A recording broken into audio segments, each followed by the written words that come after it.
Yolanda email. She can't hear me. I need to get to Yolanda. I need Dwayne. Okay. Okay, Jen. Oh, wait. Check her email. I couldn't. It's in a PDF, so check her email. Oh, the school email? Yes. Okay. This Trenton public meeting is called to order. Please stand up for the Pledge of Allegiance. I pledge allegiance to the flag of the United States of America and to the republic for which it stands, one nation, under God, indivisible, with liberty and justice for all.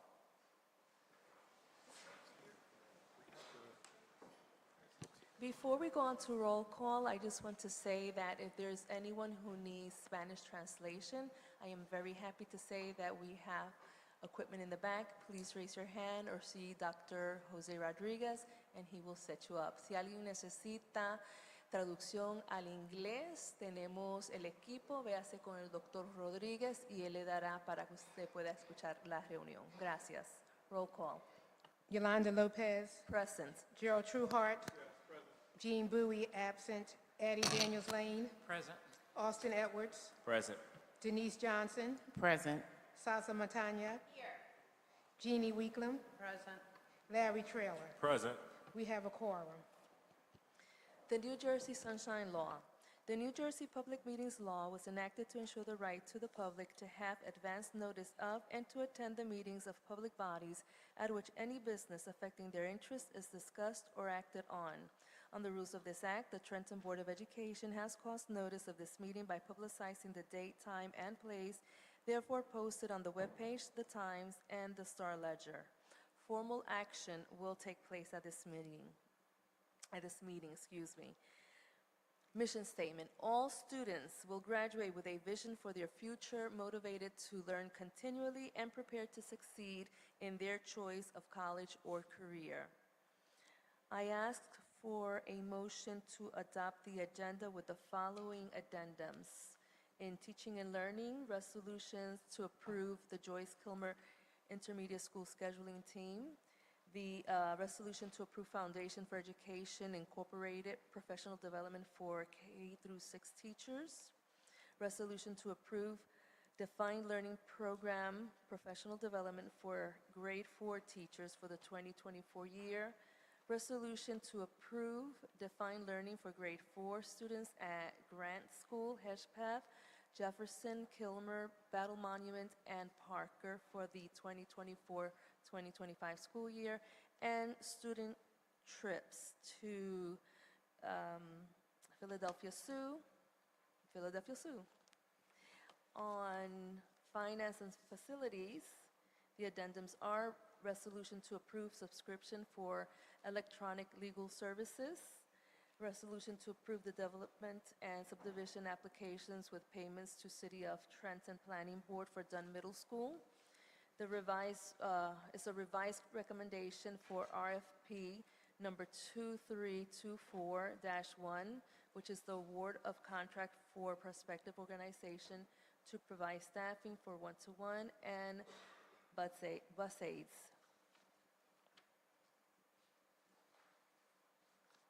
And last but not least, on teaching and learning, on personnel transactions, new hires rescind, appointments, contractual entitlements, salary adjustments, and stipend appointments.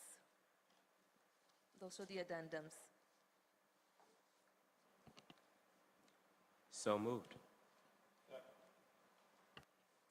Roll call. Yolanda Lopez. Yes. Gerald Trueheart. Jean Bowie, absent. Denise Johnson. Yes. Austin Edwards. Yes. Jeannie Weeklam. Yes. Addie Daniels. Yes. Tanya. Yes. Larry Trailer. Yes. Motion. Superintendent with us now.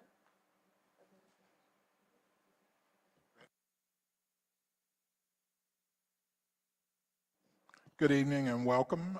This afternoon, we have our student safety data system report. Is he here? I don't see him. Oh, we need to get the, do we have that up and ready to run?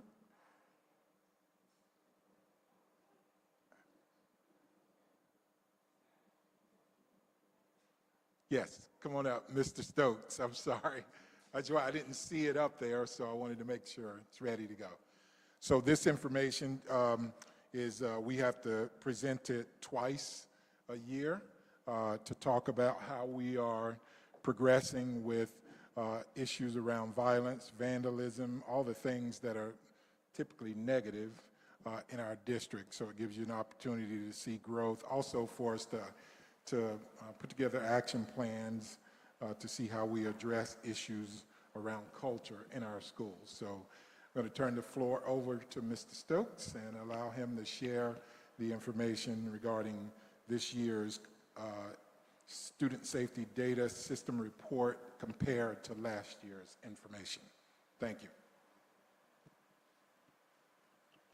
Good evening.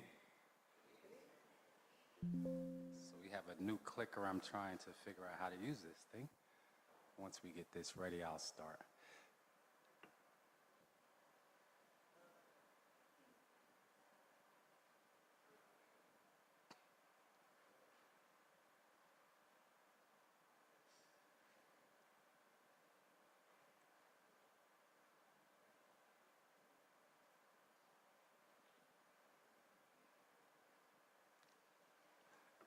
I'm great.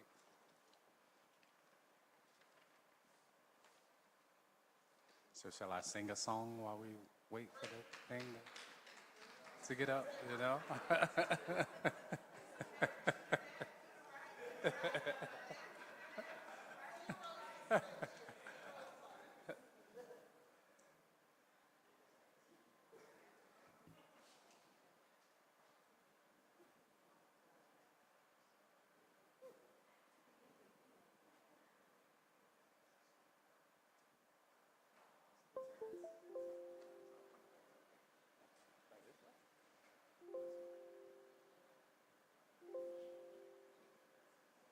So we're having some real serious technical difficulties. I'm going to ask if in the back they can just advance when I need them to advance. How about that? So, as Mr. Earl stated, twice annually we need to publicly discuss the incidents of violence and vandalism or the school safety data system entries that we submit as a district. The first reporting period is from September through December, and then the second reporting period is from January through June.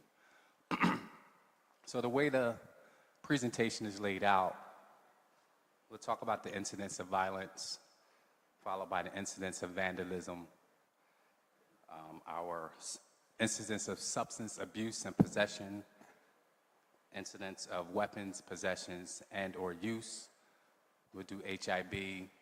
We'll do our nonviolent act, followed by our demographic breakdown of what our suspensions look like. Next slide. All right, so for the second reporting period, and this is compared to last year, same time, we can see that we are trending down in every category, particularly the assaults and the fights. Threats are just that, threats. Threats are violent, threats, I'm going to do something to you. So if we look at this data, it's showing that we are trending downward from last school year, which is a positive sign. Next slide. Incidents of vandalism. Arson is always difficult to really explain. So you can have a student that's playing in the classroom with a lighter and sets a piece of paper on fire. That's considered arson, although there was no intent to really do any harm. It's just a kid playing. So the arson is the same. Damage to properties are the same. What's interesting is that we saw a rise in thefts for the second reporting period. we saw the rise in thefts because students are actually stealing students' bikes. So we have students that are riding bikes to school. So this second reporting period of this year, we actually saw a greater incidence of students that were taking students' bikes that were either unchained or somehow they were able to pop the lock. Substance abuse or substance use and possession. This is an area that we unfortunately struggle with. As marijuana laws have been laxed and legalized for adults, we do see that our students are engaged. And the possession piece is students who are coming to school with paraphernalia on them. So it doesn't necessarily have to be I have a bag of marijuana. It can be I have some sort of paraphernalia which is falling into that category of possession. So I can have wraps, I can have a smoking device. I don't want to call it a vape because a vape is much different than something that we use as adults, to consume marijuana. So that's what the substance possession, and we're seeing, increased confiscation of those items at check-in. And it's important to note that those items are being discovered during morning bag checks. Thank you. Incidents of weapons use. We had one weapons use this reporting period where a student discharged mace in one of the buildings. The weapons possession, which is trending down, which is good because last year we did see an increase in that number where students were actually coming with pocket knives. So we're seeing a decrease in that number from 25 to 15. Thank you. HIB. So these are numbers that I got from our coordinator, our district HIB coordinator, Ms. Linda Wire-Simpson. And what we need to do is for the SSDS system, we need to report every time we have an investigation of HIB. Not an allegation, but every time we have an investigation. So what you see is that this time last year we had 10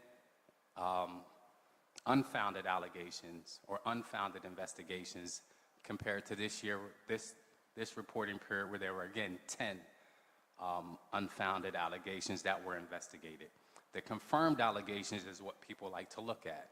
So this year we only had 5 compared to 8.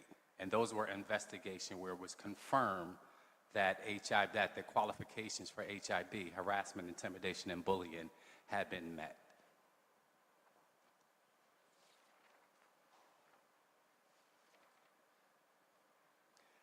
Nonviolent and vandalism acts. And those are just that. They're not fights, they're not threats, they're not substance abuse, or substance possessions, they're not weapons. Those are all those suspensions that falls outside of nonviolence and vandalism. And we're definitely doing a much better job with that. 146 last second reporting period to 119. And these are individual incidents. It's important to note that. These are individual incidents. So you can have an incident that has 5 students involved per se. But this, when we report to the state, is the incident that we report. So there were 146 versus 119. Next. So when we look at them side by side, the acts of violence and vandalism compared to the nonviolent acts of violence and vandalism, looking at both second reporting periods. 200 last year, second reporting period, 100 versus 182. So we had 18 fewer this year, this reporting period, sorry. 146 to 119. My math is really not that good, but that's definitely a decrease that we're seeing in terms of the suspendable incidents that we're seeing in our district. Year to date, which is always a telling number and really tells a story, tells part of the story, not the story, tells part of the story. So Last year in total, we had 354 reported acts of violence and vandalism versus 208 nonviolent acts of violence and vandalism. Compared to this year, 268, 168. I did do a little bit of math on that. So we were 86 fewer incidents, which resulted in a 24% drop. And then we had 40 fewer reported incidents of nonviolence and vandalism. So we are definitely trending in the right direction. Still a whole lot of work that we need to do, but we're trending in the right direction. Next slide. Year-end suspensions. Yeah, when I first saw this, I was like, wow, myself. So if we look at what's happening, what has happened from September through June, 2022, 2023 versus this year, 2023, 2024. Last year we had 1,658 suspensions, acts of suspension.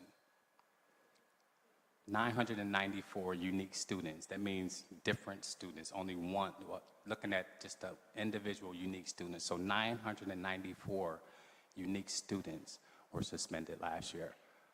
Versus this year, we had 957 suspensions and only 646 unique students, right? So that's us, when we look at the total number of suspensions, we were down 701 suspensions, which equals a 42% decrease. Unique students, 345 less students. I didn't say move, go back. 345 fewer students, which was a 35% drop in the number of students that were suspended. Again, improvement, but we still have a whole lot of work that we need to do.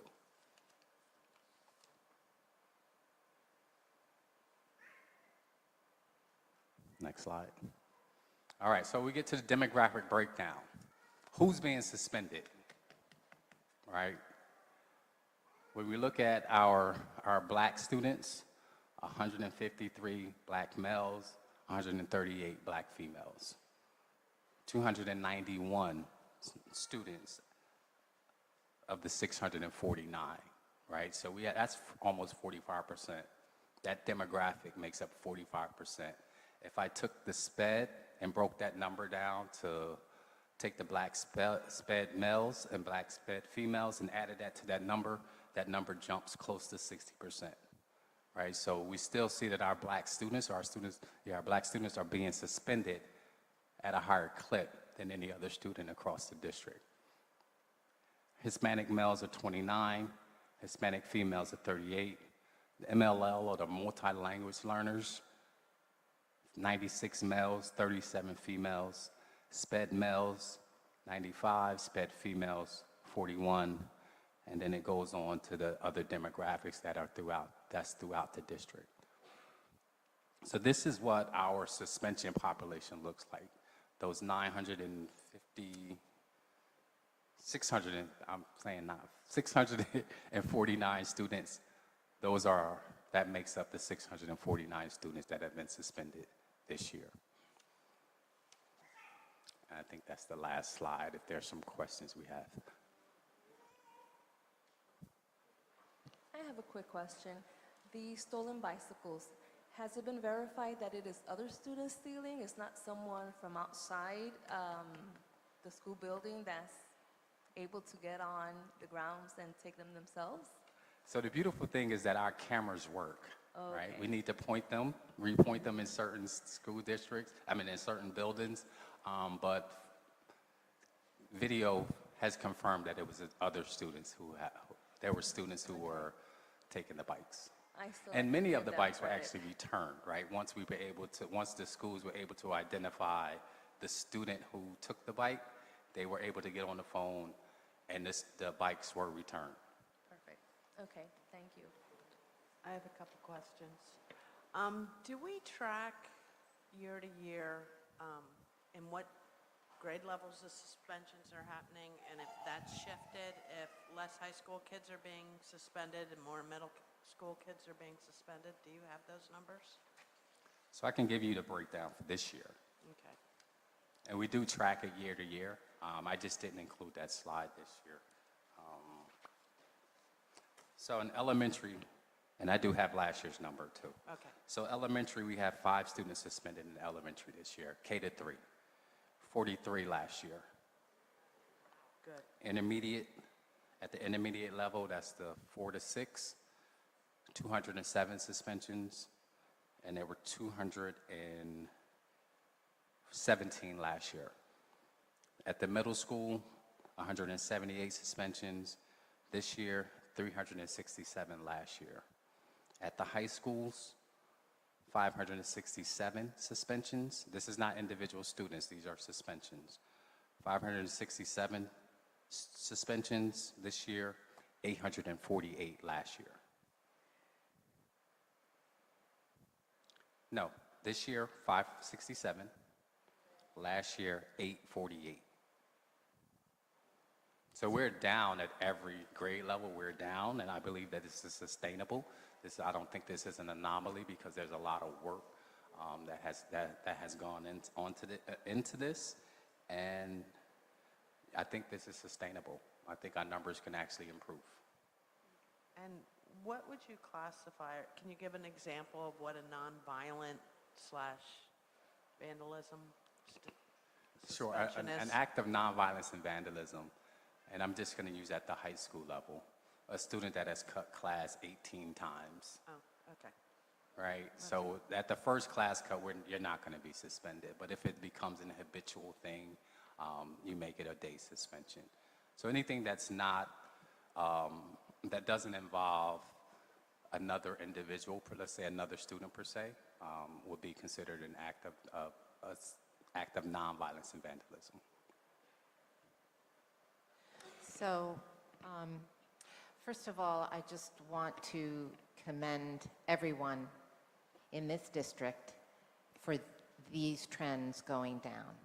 This is teachers, administrators, parents, superintendent, administration, everybody has been working together. I am so pleased to see, even though you're right, we still have work to do, these trends are really positive. Now, I have 2 questions. One is, obviously, like when they check at the school, at the doors, it's obviously only showing things that are caught. There may be things that are not seen, right? So those obviously are not reflected in those numbers. If it's marijuana or any sort of drug paraphernalia, if it's not used during the day or whatever, it's stuff that, right? Just for clarification. Yes. These are things that are caught. Okay. The other thing is this demographic breakdown that is very concerning for our African American students. And I know that we know so many of the issues that all our families are facing. But when you consider that right now, what is the African American population, is what, 40% more or less, or yes, less than that, that's a very high percentage of a small, and it's, at least for me, I'm sure all of us, it's really concerning. And so, you know, I'm just curious, anybody, superintendent, you can talk about this. I mean, I think a lot of our practices are really good, how we've done trauma-informed care, the restorative practices, all those things. But what else can we be doing to help this? Because that upsets me a lot. So I'll allow one of the assistant superintendents to weigh in on that. But for me personally, and of course the superintendent, but for me personally, I think there's some cultural competency work that needs to be done. Yes.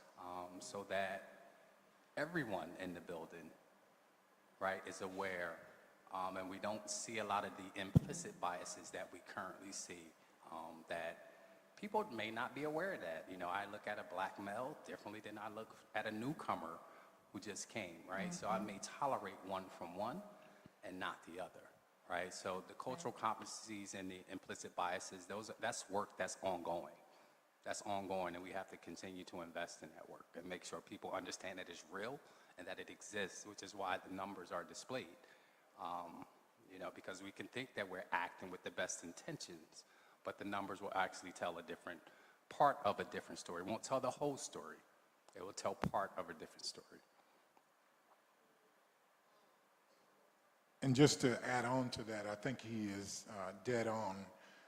Understanding how students show up in situations and having the ability not to personalize it often, and we're human, the adults are human. You know, sometimes our kids do, our own children do things to us that hurt us, and our response is swift often, and it's to get them away from us. And we've been working hard, and so has this group of people in this room and throughout the district, of trying to understand what students arrive with, get to know them, get to know their families, and then making decisions based on that, because the action that takes place or the infraction may not always be directed towards the adults. And some of our adults are doing a tremendous job.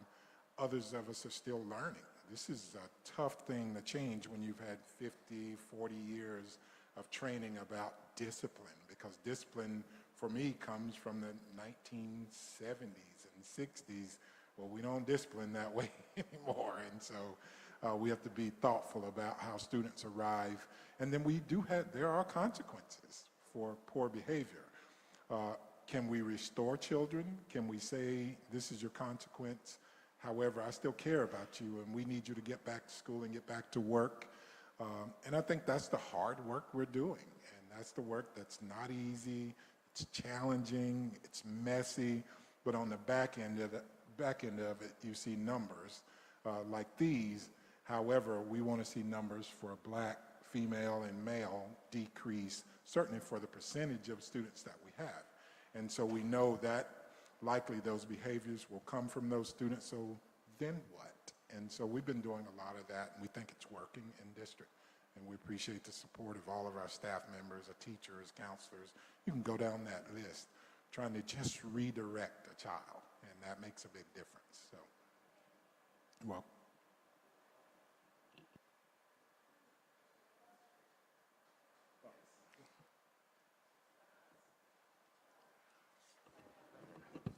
I was going to say I can scream. Yeah, it's fine. First, I want to echo Sasha's comments as well. Really do want to highlight everyone in the district that's a part of this slide. Definitely work needs to be done, but I think everything else that you were highlighting and some of the numbers that you just gave orally really reflect the work that's happening in the district to really maintain our children's well-beings, right, inside and out of the classroom. So I personally want to, give a round of applause to that. I think you guys are doing amazing work there. But outside of our paid staff, I think the only question that I have is it's going to be a little bit of my bias, because this is the job that actually pays me every day to do all this free work. But can you speak more about any of the community programs that are out there? How is the community coming together to help reflect some of these numbers, right? I'm thinking we started the walking school bus, for example. How is that reflected in the reduction in school suspensions, the street teams that are integral in a lot of this work? Can you speak more about how the community is coming together to help our kids? All right. So that's still an evolving process. Before I lose my train of thought, in acknowledging everyone, I think the important piece that needs to be acknowledged is the students, right? The work of our students. This is work that has been in their ability to adapt to quote-unquote new norms. This is work that started pre-COVID, then COVID hit. And if we remember the numbers from the year we returned from COVID, they were abysmal.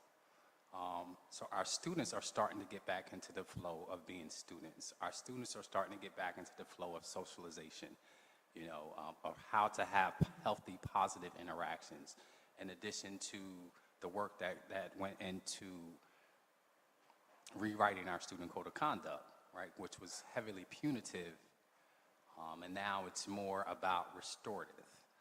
So our students and their ability to be open to restorative practices and accepting of restorative practices, I think a lot of the work, a lot of the commitments needs to go to them, right? Because they are the ones who kind of put an administrator in a position to sign off on a suspension. So the work that they're doing is definitely commendable. As it relates to outside entities, I think the presence of a street team, outside of Trenton High, out of Chambers, outside of Holland, MLK, Tanga, and Daylight definitely helps to persuade or dissuade a lot of foolishness that we were dealing with during the letouts. The whole piece around how do we incorporate the community into the school, I think that's something that Mr. Earl is working on. I don't want to put words in his mouth. Those things that Mr. Earl is working on to figure out how we can deepen relationships so that we can see what's happening on the outside more reflected on what's in the inside, right? Because we're seeing fewer incidents, thank God, fewer incidents outside of school during dismissal than we were last year and the year before that. So we just need to make sure that we continue to work, continue the momentum, and figure out how we can bring that now inside the building where if I see you outside as a street team member, now inside the building, now if I give you that look, you know that, okay, I need to straighten up, right? Because there's a respect there and there's a relationship there. So there's still some work to do around that. Street team and other community organizations who are passionate about our children, right, and who want to play a positive role and have a positive impact. Okay, and I have one question. First, thank you for the presentation. Definitely was very insightful. Along with this data that really was upsetting to me, the issue around substance abuse, especially with our students, is very concerning. I know you mentioned how marijuana has deeply impacted and shown up in the school community, especially when you're checking the bags, finding paraphernalia. Are there other substances that are being discovered along with that the students are bringing in? And also, are we seeing an uptick of paraphernalia being dropped around the school grounds at the beginning of the school day, for example, because kids will know that they're going to get their bags checked? So thank God the answer to both of those is no. We're pretty much just seeing weed. If we start to see other substances, I think that's indicative of a much larger issue and a much larger problem that we have to deal with. But right now, as of, what's today? June 24th, 2024, it's just weed. And we're not seeing, items being strategically dropped or placed, outside of the school building, because our security teams are actually roaming. They're not just stationary at a particular target now in the building. They're actually walking the perimeters, just trying to discover things.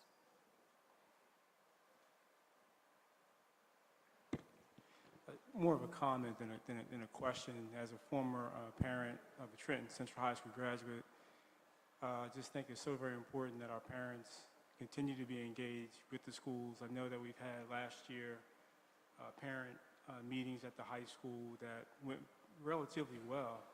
Coming to the high school, parents coming to the high school, meeting together to deal with different challenges, different opportunities, different positive aspects of what's happening in the district.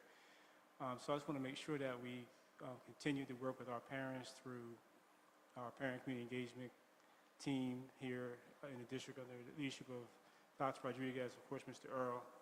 I think that's a critical factor in helping continue to make that push to help our parents understand. As a former parent of a graduate, I recognize and see the importance of parent engagement in the school, but also how we link up with other parents and help each other to deal with various situations and circumstances that may exist in the school with our children. And so I think that's possibly can be a factor that helps to eliminate or alleviate some of these challenges that we have. Specifically in the African American community, as a black man in the district, as a VP of board, and as a parent, we have to be more engaged with our children in the school district. Not saying that parents are not, but I'm just saying that I think it's an important factor in helping us to bring these numbers down to help. The other thing I wanted to share is around this unconscious bias. I think it's definitely unconscious bias, and it's a way of changing the attitudes of the way they think about things. When they see an African American student or African American parent coming in to the district to get things done, I'm not saying I have evidence to show that there is unconscious bias, but I believe that there is a history of that in our society. I think that training will help us to eliminate some of these disparities in the numbers and demographics here, this breakdown. So very, very important. It's about changing the attitude and thinking behind how we think about things, how we think about that student, how we think about that particular offense that this student is doing versus that student, and you had mentioned that. So that's been my experience, as well as an employee in a district right next to Trenton and Lawrence. So thank you. Thank you, Terrence, for the presentation. Thank you. It was really heartening to hear how the numbers have come down. And as you said, the students have a lot to do with it also.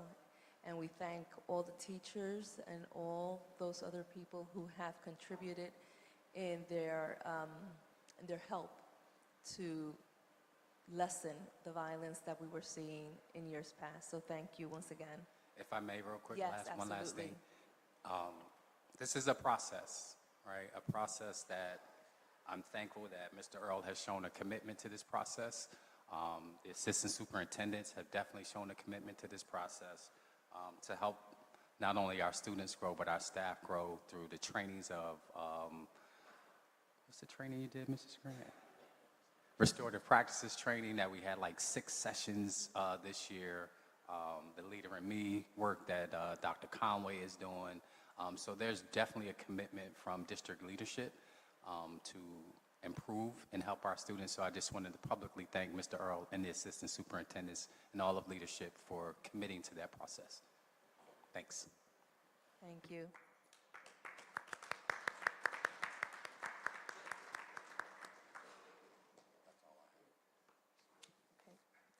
At this time, we will go on to the committee members or chairs, their reports, please.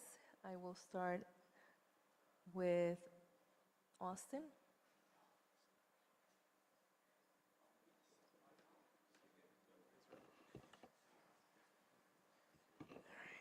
Sharing is caring. Good evening, board members, evening members of the public. Specifically with the HR personnel report. Here, I just wanted to highlight a few things specifically.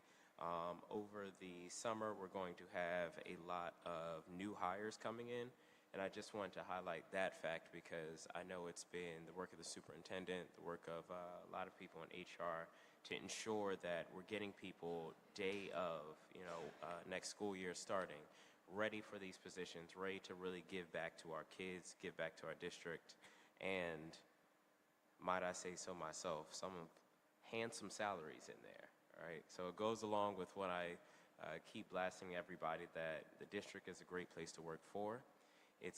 Provides lots of opportunities, and really it's a great way of giving back to your family and to our city as a whole. So other than that, we have about 100 pages worth of stipends and salary adjustments and X, Y, and Z to ensure that our teachers are well paid over the summer so they can continue this great work. So I'll keep that brief, but thank you for paying attention to that.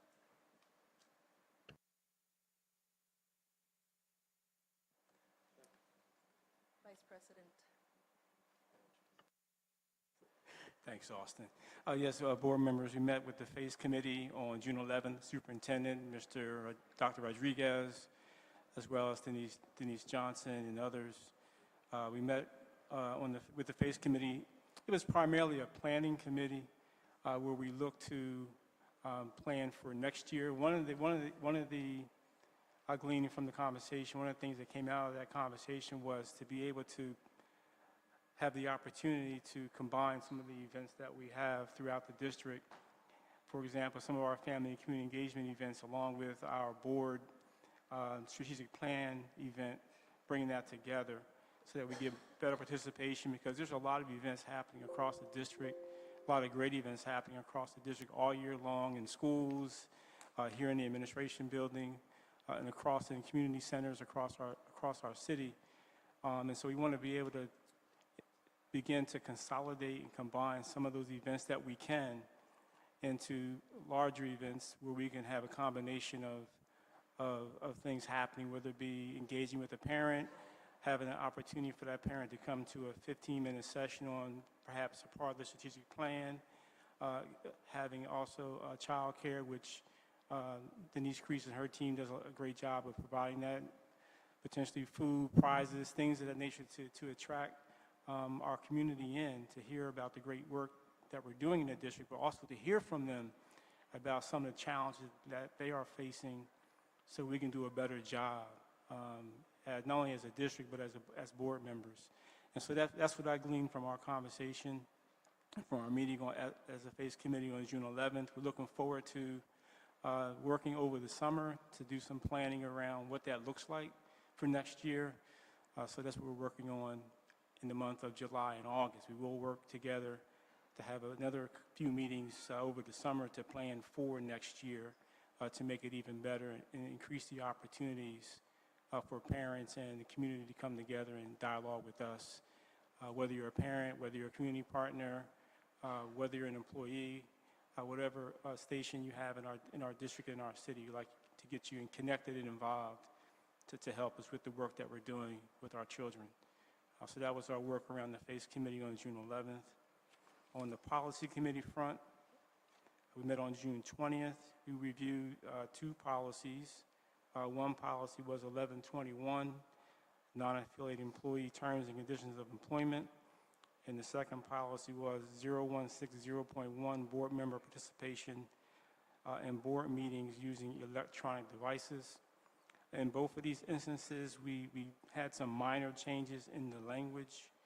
We expanded in more explanations around different aspects of those policies. For example, on the non-affiliated employee terms and conditions of employment, we put more explanation around vacation benefits and sick leave benefits.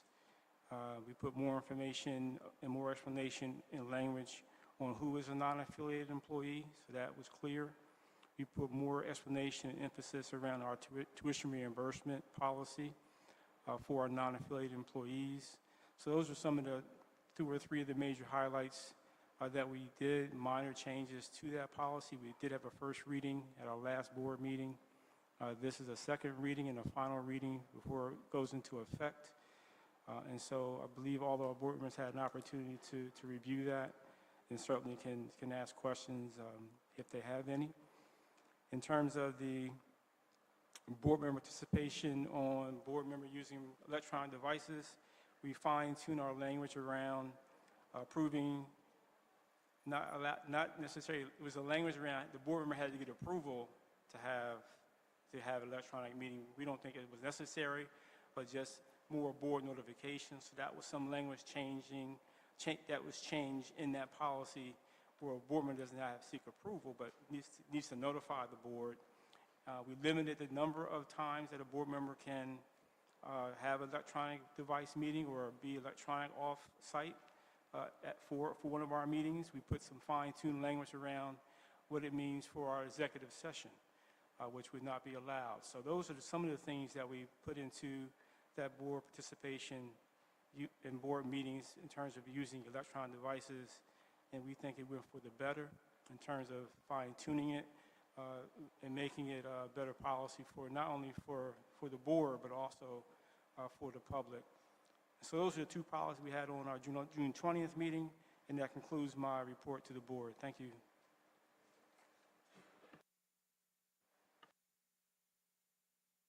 Good evening. On behalf of the Governance Committee, our committee meets quarterly, so I always like to remind the public on the reason for our Governance Committee. It is really to set policy and standards for the governance of us as a board, not necessarily anything with the district, but how we govern ourselves, policies that may have to do with us, or calendars, superintendent evaluation, things like that. So, sorry.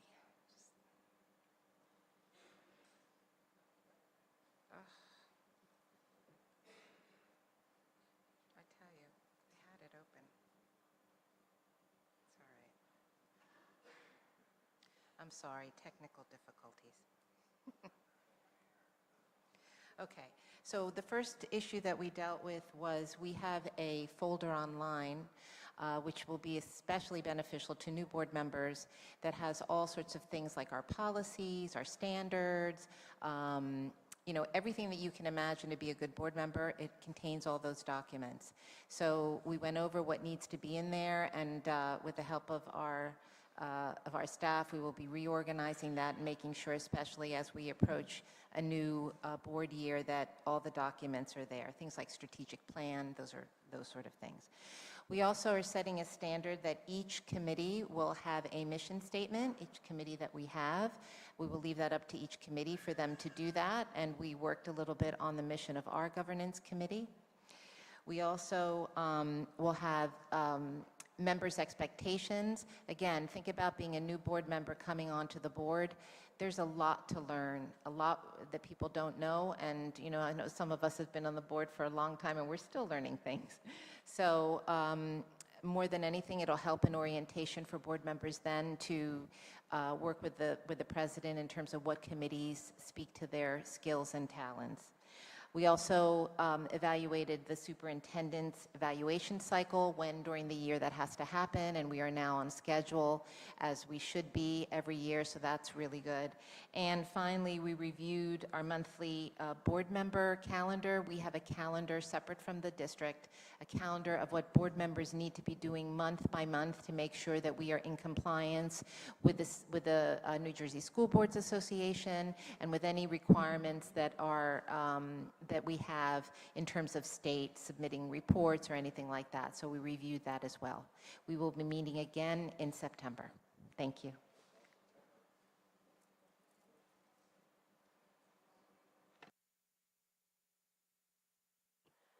Good evening. The Facilities Committee met on Thursday, June 20th. Again, we went over the demolition of Junior 1, former MLK school. The contractor, R.E. Pearson, is scheduling to mobilize. A temporary water source had to be installed so that they have access to water in order to keep the dust to a minimum for the surrounding neighbors. The demolition is due to start up anytime after the 4th of July, hopefully around the 10th, things will be up and running. And foregoing any delays or anything, it's scheduled to take 2 months to demolish and clean up the entire area. The following are upcoming summer projects that are going to be done throughout the district by the facilities group. We have submitted a requisition to get an outside landscaping in to assist the janitors with the landscaping of the buildings and to improve the overall appearance of all the schools. We see that the weeds are overgrown and, it's a lot for one janitor to take care of, so we're going to get them some help. At the 9th grade academy, they're in the final design stages of an addition and renovations to the rear area and the basement of the school to begin to utilize those spaces. At the high school, they're beginning construction of a new cafeteria courtyard with a tent enclosure so the kids can go out there when it's raining and there's more room to spread out during the day. Franklin, Grant, Harrison, Hedgepath, Robeson are all getting upgrades and replacements of existing gym HVAC units, all the associated piping and wiring and parts to include those areas so they have air conditioning. Franklin, PJ Hill, McKnight, Rivera, Robbins are getting new playground systems with impact rubber surfacing. Robbins, they're going to be removing and replacing the door systems throughout the buildings because those are not fire doors that are up to code. Cadwalader and Washington are getting electrical upgrades. The Ziegler Building is proposed to be demolished. That's over on Prospect Avenue. Harrison is getting new windows installed, and Parker and the maintenance complex are getting partial roof replacements. Harrison School, we're looking to get new passenger elevator installed so that can be ADA compliant. The building and grounds building on Prospect and Parker School are getting partial roof repairs and replacements. And there's the proposal for new marquees for Jefferson, Robeson, and the central administration buildings. And that's all that was discussed, and we will meet again in August. Thank you. So the curriculum committee, it met on Thursday, June the 20th, and the meeting began with a discussion regarding special education programming, specifically the extended school year program that starts in July. There, of course, are a couple of days of preparation time for staff. About 250 students have enrolled at this particular time. The program will take place at P.J. Hill School, and there are 4 full weeks, 5 days a week, and all related services will be available at that particular program. The theme that they're building on for this summer is the Olympics, where students will have to choose their own country and follow the Olympics, and in fact create data sets relative to the Olympics. Also, we talked about the fact that preschool students can attend ESY programming if, in fact, it is included in their program of study. Preschool parents have been met with to talk about the transition to district kindergarten schools, and there's another meeting scheduled for those prospective parents. Also, they're working on September projections for placement, and there were some specifics regarding a community event that took place in conjunction with the YMCA. And so summer casework activity does continue to take place, and evaluations are continuing, and the process is being carried on by summer staff. We then moved to review the agenda items for tonight's board meeting, and took a look at certain things that were discussed. The fact is that professional development is continuing throughout the summer, that programming for the upcoming school year is being placed on for pre-approval, that there will be dual enrollment programming that's going to take place, summer courses in terms of dual enrollment programs will take place this summer in conjunction with Mercer County Community College. There's continued focus on building partnerships with various community agencies. The fire department, the police department, and emergency services have connected with and are planning with this particular group of parents and students to share programming and also engage students in their programs. We talked a little bit about the bilingual plan. It's a 3-year plan. It has to be updated. So we talked a little bit about that. We again emphasize continued community partnerships with groups like Zeta Phi Beta, High Tops, Boys and Girls Programming, Dress for Success. And we did take a look at the continued listing of student study trips. Very important that our students are exposed to and being able to travel to different places around the city. And so again, those are the notes from the curriculum committee. Thank you. Before moving on to public participation, I'd like to call everyone's attention to our policy number 0167. Excuse me. If you look at the rules, rule number 7 stipulates the presiding officer may, and I'll go all the way down to letter E, waive these rules when necessary for the protection of privacy or the efficient administration of the board's business. This evening, we have over 20 people who want to participate, and we want everyone to participate. And in order to be efficient with our times, I am asking for a motion to not suspend the time, but rather to change it from 5 minutes to 3 minutes per participant so that everyone here can participate. If everyone speaks 3 minutes, then everyone that signed up will be able to participate, and I believe that is fair. Everyone who signed up to 12:30. Okay, so if I may have a motion to change everyone's going to be speaking. We're just changing it from 5 minutes to 3 minutes. And it'll still take us over the hour.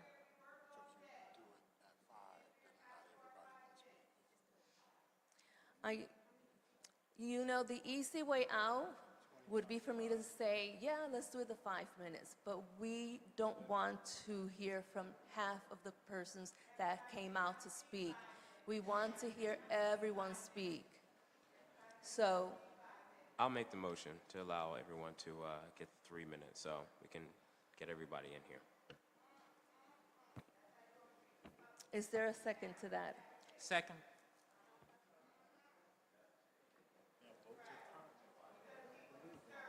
Right. Okay. Okay. Can we please, Roll do you call. want to discuss it or should we go on to vote? If there's no discussion, we'll vote on it, please. Okay.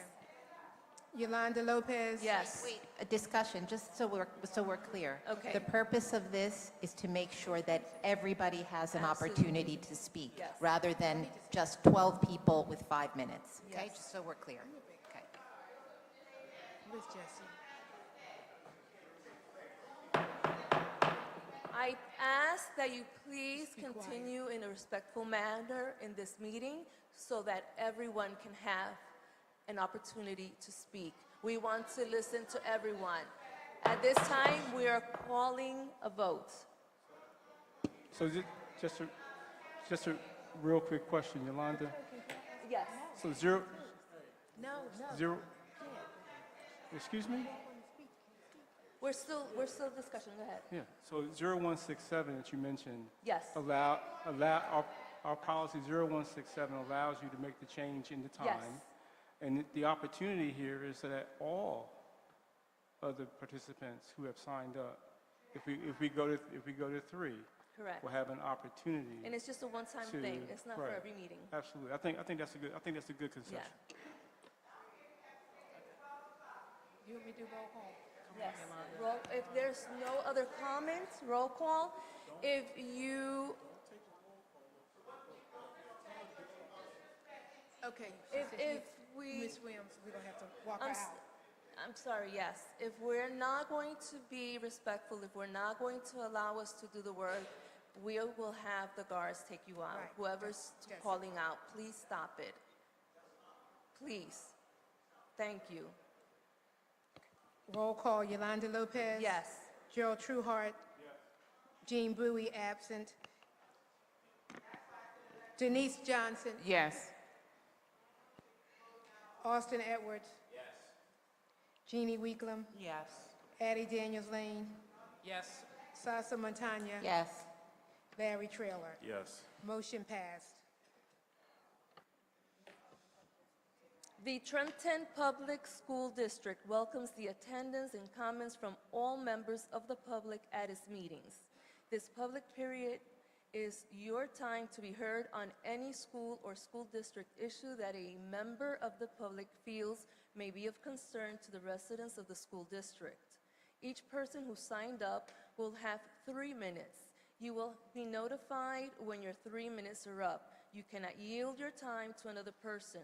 When it is your turn to speak, please address all of your comments to the board president. Please conduct yourself in a respectful and courteous manner. For anyone whose comments or actions either harass, intimidate, or threaten the safety of any person, we will provide you with a warning or immediately end your comment time. Also, if you curse, use vulgar language, or make personal attacks We will provide you with a warning or end your comment time. Comments that adhere to these guidelines will not be interrupted. Also, we ask that members of the public not interrupt the speaker during their public comment. If you have any questions, please ask your questions during your 3-minute comment period. After the public comment period is closed, the board, the superintendent, or a designee will address your questions to the extent provided by the law. At this time, I'd like to have Kenya Anderson please come up.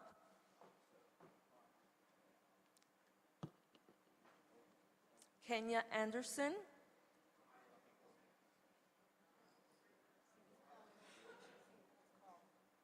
Okay, the next person, Ms. Crystal Feliciano.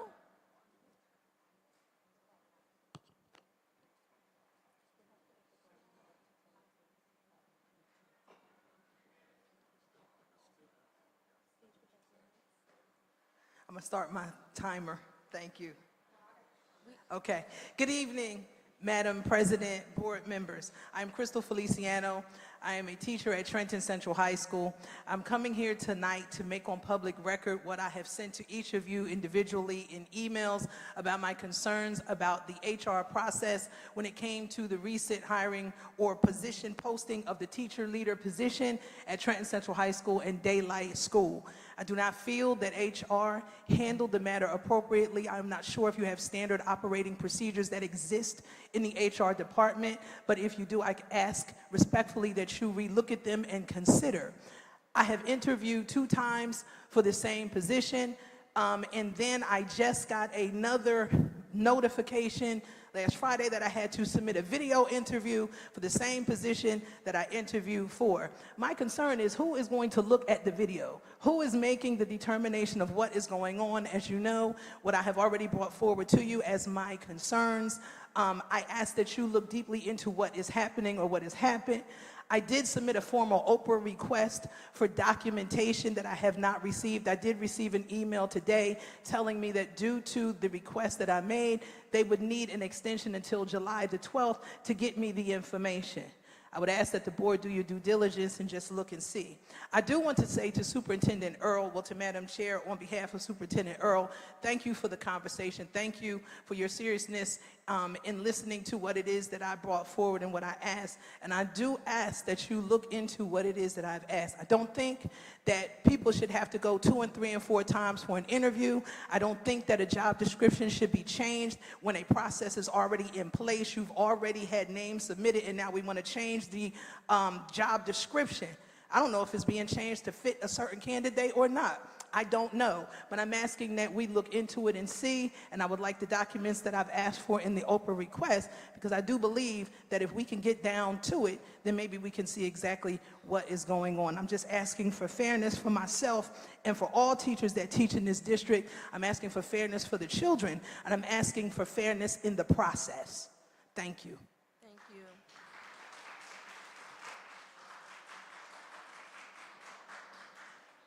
Next, we have Ms. Haley Valton-Kurlander. Ms. Haley Valton-Kurlander.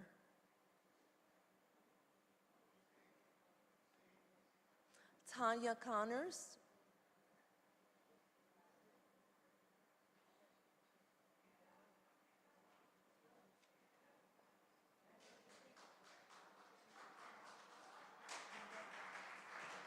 Okay.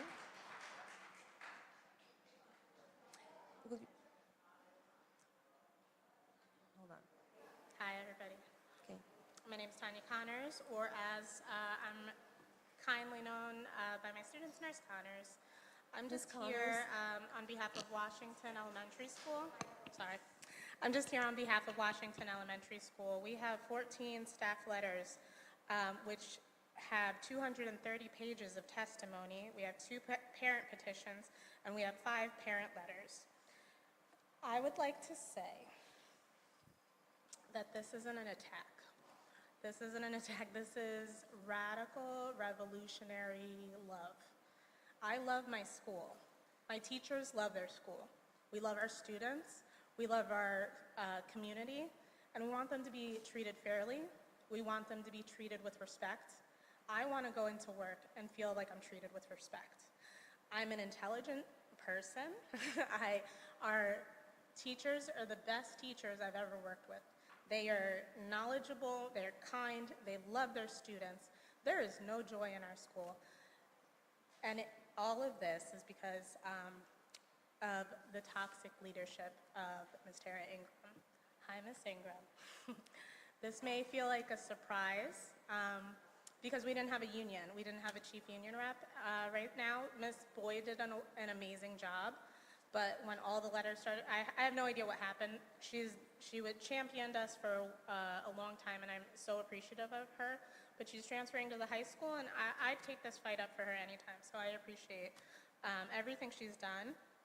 But we didn't have a union rep, so the teachers got together and we organized, and I'm going to email you all of the information, but I do have the parent letters here. If I can read the parent letters for them, because a lot of the parents You have a minute left. Thank you. Weren't able to come.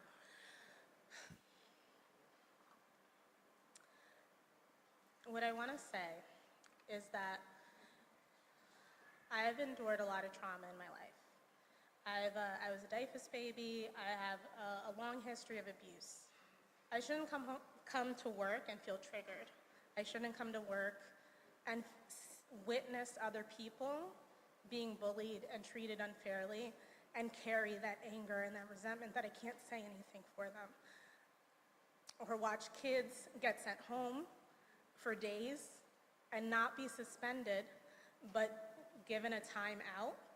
All of this is outlined in the 230 pages. It's outlined in the 5 parent letters. I wrote a testimony of 133 pages. That is 30 pages of testimony and 100 pages of photographic emails and evidence. I really want you guys to take this seriously. We do. Thank you. I hope there is an independent investigation, and I really hope you listen to our parents. Thank you. I know. Time up. I know. Okay, next, Krista Gargano or Gardano? We cannot see the time.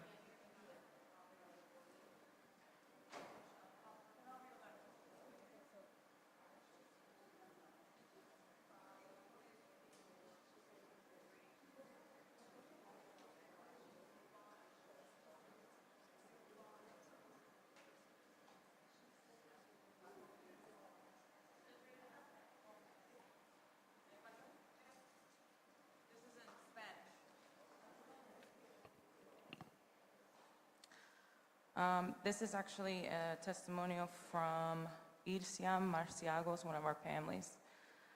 Hola, mi nombre es Ilcia Marciagos. Soy madre de 3 niñas que asistieron a la escuela primaria Washington. Los nombres de mi hija son Maybelline, Madeline y Mariani Vázquez. Estoy escribiendo esta carta sobre nuestra experiencia con la directora Ingram. Nos mudamos en noviembre de 2023 a otra ubicación en Trenton. No actualicé nuestra nueva dirección porque mis hijas ya estaban aclimatadas a sus maestras y a sus hogares. El bienestar de mis hijas es muy importante. Durante todo esto estábamos pasando por una situación difícil en nuestra familia. Mi esposo y padre de mis 3 niñas fue deportado a nuestro país de Guatemala. Esto dejó a nuestra familia completamente devastada. El corazón de mis hijas quedó destrozado al tener que despedirse de su padre. Nuestra familia estaba sufriendo y todavía nos estamos recuperando de esto. Con tanta incertidumbre aún siéndose sobre nosotros, sabía que mis hijas estaban encontrando consuelo y apoyo en los brazos de los grandes maestros de la escuela Washington. Al menos sabía que estaban a salvo y que tenía cierta coherencia en sus vidas. Mi hija menor, Mariani, necesitaba mucha ayuda durante esta transición insoportable, pero gracias a su maestra, la Mrs. Gargano, estaba recibiendo la ayuda que necesitaba para poder funcionar nuevamente y tener éxito. Mi hija estaba mejorando. Amaba su salón de clases, su maestra y sus amigos en Washington. Hablaba más, aprendía a compartir, se organizaba más y participaba más en las discusiones en la aula. Mariani estaba empezando a florecer. Mi hija, una vez tranquila y tímida, estaba cada vez más segura de sí misma. Lo más importante es que mi hija estaba feliz. Verla sonreír de nuevo me levantó al ánimo y me dio la esperanza de que mis hijas estarían bien. Mi hija mediana, Madeline, también tenía dificultades académicas. Ella ha tenido el tiempo más difícil emocional y conductualmente con todo lo que nuestra familia ha soportado. I'm going to try to get to the basis. El 15 de abril de 2024 presenté el cambio de dirección pensando que era para el IRS y para que el próximo año mis hijas fueran colocadas en sus respectivas escuelas. Soy consciente de que era necesario hacer un cambio de dirección cuando nos mudamos por primera vez, pero como expliqué, no podía presentar otra transición a mis hijas durante el trágico momento que enfrentábamos. También sabía que a mis hijas solo les quedaban 2 meses para terminar su año escolar. Fui a Washington para actualizar el discurso y para mi sorpresa la directora Ingram inmediatamente eliminó a mi hija de las listas de la clase. Mis hijas no pudieron despedirse de sus amigos ni de sus maestras. Les rogué que dejaran que mis hijas completaron este año en Washington para evitar más angustias para las niñas. La ausencia de su padre les ha afectado profundamente. La señora Ingram dijo que no podían quedarse en Washington ni siquiera un día más y que mis hijas serían enviados a la escuela Robinson. Ella me dio algunos documentos de traslado y me despidió. Después de escuchar esta noticia, thank you. Gracias.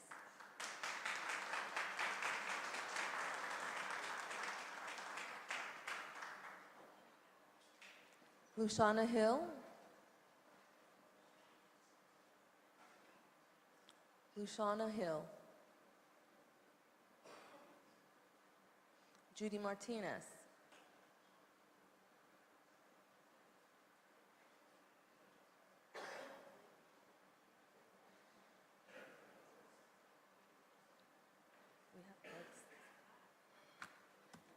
Good evening, board members, superintendent, and the community. Listening to these people come here today has completely blown me away because my complaint is about human resources. The abolishments, the creations, the way they hire people. I don't know how at a job fair you can hire somebody on the spot, especially in our position as a secretary in this district who need to know certain technologies and computer skills. I don't know how they test them. I don't know if they go on word of mouth as to how they know these things. But the process in human resource for hiring, for posting, for testing employment here is very lacking. No one is doing their jobs in human resource. This isn't the first time I've been to this panel to discuss this. I have mentioned this before in the past, and every time I question, the response that I get on the very next month is, we asked, they answered, and they said it's not happening. It's happening. People are getting hired that have no experience. People are being placed at a higher step on the salary guide with no experience. Something is lacking in human resources. Nobody's checking them in there. It's just been going on and on. Now you're hiring people that the community is coming here to argue about. You sit there and you say you're for the students, you're for this community, yet you continue to allow this to happen. I don't see any of these board members ever walking into these schools to find out what's going on in these schools. You never visit the schools, you never come in and see anything that's going on in there. But yet you sit up here and you make the calls and you make the judgments and you abolish people's positions and then recreate another position at a higher paying salary. But yet you never know what's going on. You make decisions here that affect people, but that's all you do, because you never go into there to find out what's really going on in these schools. You have parents complaining about an administrator, yet it will fall on deaf ears. You have union members coming here and complaining to you about situations that are going on in this district, yet it falls on deaf ears. Yes, you say, you hear me, but that's the extent of it, just listening. When are these board members who keep just approving everything that keeps Thank you. getting Your putting in time front is of up. them? My time is up? Yes, thank you. Wow. I will take that. I know you all heard. Thank you.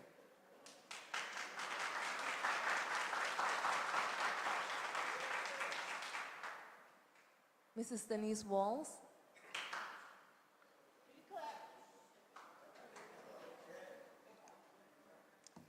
Good evening, board members and fellow parents.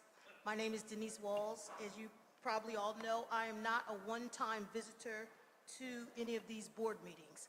I come to board meetings regularly, not just to complain, but to Please direct your remarks to the board. but to also give homage where homage is due. Okay, first I would like to say thank you to the administrative staff for helping my grandson Jesse with his IEP. He has been handicapped for the last 2 years and had to have home instruction. And in the beginning of the 2 years, it was a fight to get him home instructed. Everything has gone through. He did his last meeting with his teacher today, who told him that he will pass to the 11th grade. So I want to thank the administration, the IEP administration, for that. Next, I'm going to jump to Washington School, which is where my granddaughter is a third grader. She will be leaving. Washington School has been a part of my life since her mother has been in school. And her mother, Jordan's mother, is 32 years old. I've watched Washington School change hands. I've watched Washington School get driven down to the ground. So this is what has happened in the last 2 years. 4 years. Okay, I'm going to hurry this up. Okay, Excuse me, I'm sorry. I've been a part of the school system. Jordan came to Washington in her K year because of COVID. Entering to her first grade year, I did my best to jump in and help where needed at her school, from directing traffic to helping pass out lunches. I was there. At the time, Washington School was in failing status, named as being one of the lowest elementary schools in the state of New Jersey. Okay? Then, through that, I was disappointed because Jordan is a very smart child. Because of my participation in Washington, Ms. Page, who was the prior principal, entrusted me to be on the board to interview the incoming possible principal of the school. We had 4 candidates. 2 of them were an absolute no for me. The third one set a bar. Ms. Ingram came in and set the bar very, very high during her interview. I have experienced her willingness to see how the school and staff ran in her beginning weeks and months at the school. Then I watched her put her plan into action. There was no more disorganization at that school. She made the nurse be a nurse and not the secretary, not handing out passes, not handing out late passes. She made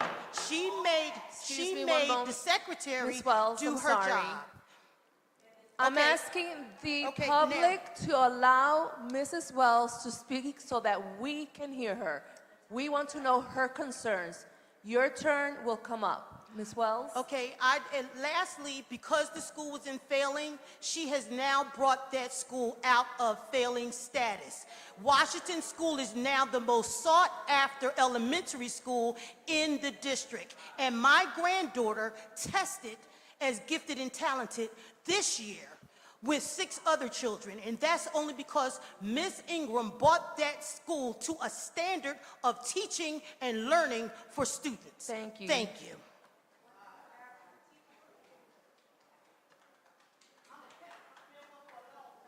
Next. Excuse me. Please. Please.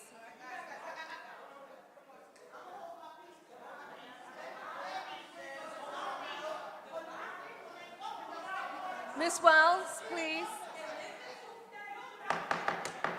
Stop. If you continue to speak out of line, you will also leave. Please stop it. Next, we have Alfreda Wilson. Alfreda Wilson. Ayana LaFleur. Oh, you're okay.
Have visited or asked anything, and I've never seen James Earl, you our superintendent. I'm glad to see you. I had to ask someone, who were you? Shame on you if you allowed this to happen. Thank you. Next, Ayana LaFleur.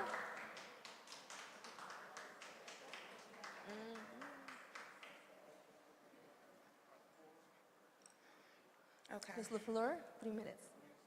I began working at Washington in 2016. Before arriving at Washington for my first day, I was told by many how much I would love it and never want to leave. I was immediately welcomed and embraced by the staff and families at Washington, and instantly knew that's where I wanted to be. It appeared like it was a small, close-knit school community. All staff, including teachers, paraprofessionals, nurse, secretaries, custodians, and administration collaborated together to provide a positive learning environment for the students at Washington Elementary School.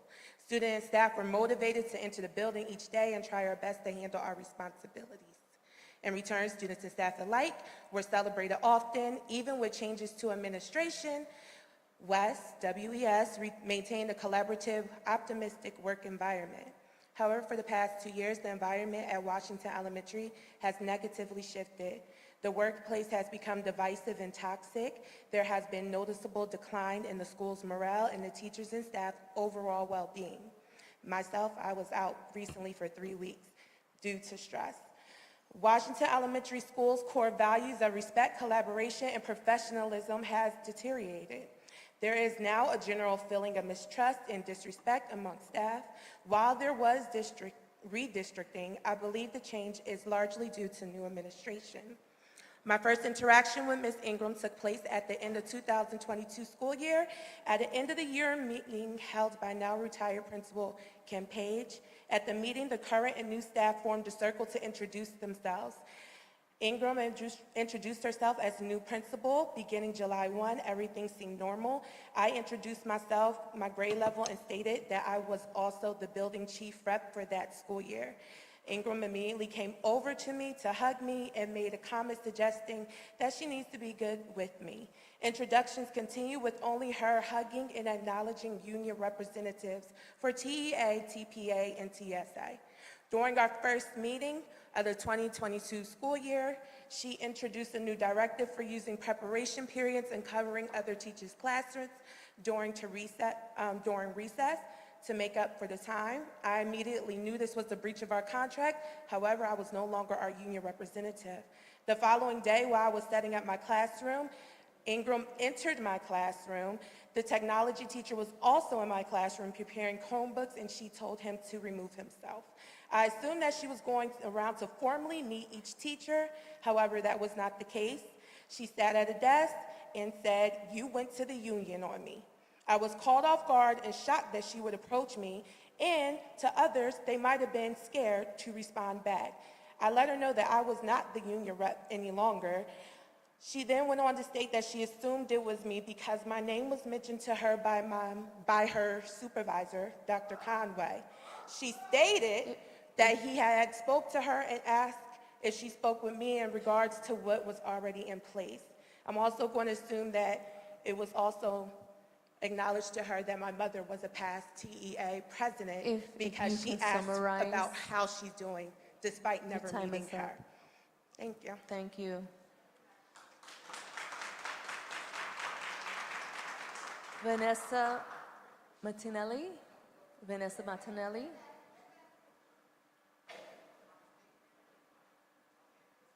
Is Vanessa Martinelli here? No? Thank you. Tiffany Holton. Tiffany Holton.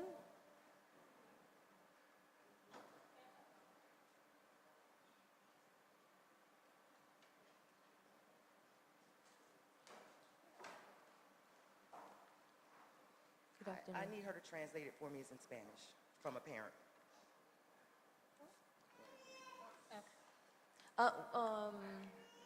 It's a parent letter. We're just reading a parent letter.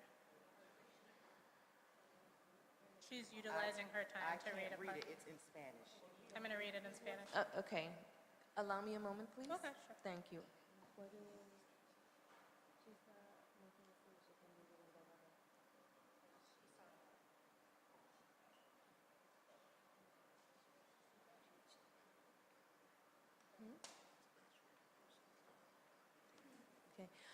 You'll have to forgive me, but because you're the one that signed up, we can't allow someone else to take your place. But if you would please submit it to us. I do read Spanish. I will translate it to the rest of the board members. I definitely will. Thank you. And then, okay. Oh, we're gonna give it all to her. No, I'm not. We're gonna give it all to her. Thank you, Ms. Connors. No, I'm gonna give it all to Via her. email or? Yes, via email.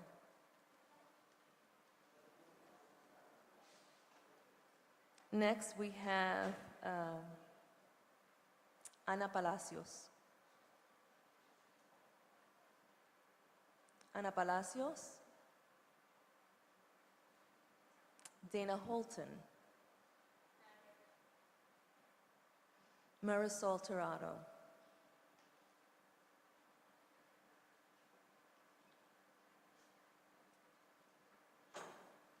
Good afternoon. Good evening. Good evening, everyone. The board agenda tonight under item C, abolishments. You're abolishing a secretarial position in early childhood.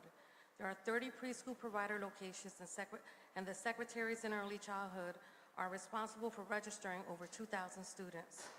The 2 secretaries in early childhood service 30 locations. One is assigned 16 preschools and the other 14. This school year ended with 2,094 preschoolers.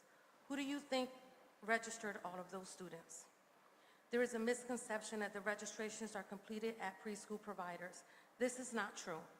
The preschools forward each registration packet to the early childhood secretaries, and the secretaries go through each registration, communicates by email to each preschool provider for each student, indicates what is missing from the registration packet, and the secretary continues to communicate with the preschool provider multiple times until all of the information and documentation is received for each student. The early childhood secretary then enters a registration into PowerSchool for each child. I was previously assigned to early childhood, therefore I am speaking from personal experience. Preschool students do not roll over. Regardless if the student attended the year before or not, preschoolers are re-registered each year, which means that the process I just explained is repeated all over again. So who's registering and entering all of the preschool registrations for next year? The amount of preschoolers enter into PowerSchool directly affects the funding for preschools. It was already a challenge to complete the large amount of registrations with 2 secretaries because there are more responsibilities in the secretary's job description. If you ask me, there should have been 3 secretaries, not 2, to complete all that is required. But now you want 1 person to complete registrations for 30 preschools. I would expect that you're giving the 1 secretary unlimited overtime, but even with that, 1 secretary is not enough. I remember central registration's first year, I was hearing administrators bragging about how they registered almost 400 kindergartners in like 6 months. And that was with how many secretaries? By abolishing a secretarial position and leaving the department with 1, you're saying that you expect 1 secretary to achieve what an entire department cannot achieve in 6 months. We are asking that you pull that abolishment from today's agenda because that additional secretary is greatly needed. We understand that you're creating a management information specialist for early childhood, but what does that have to do with the secretarial responsibilities for the secretarial position you are abolishing? Those are 2 different positions and 2 different bargaining units with different responsibilities. They are not interchangeable. Thank you. Thank you.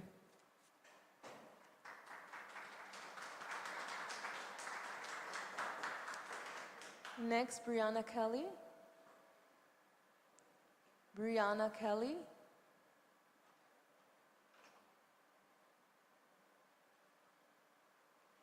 Armando Chiarello. Good evening. Good evening, Board, Madam President, Mr. Earl.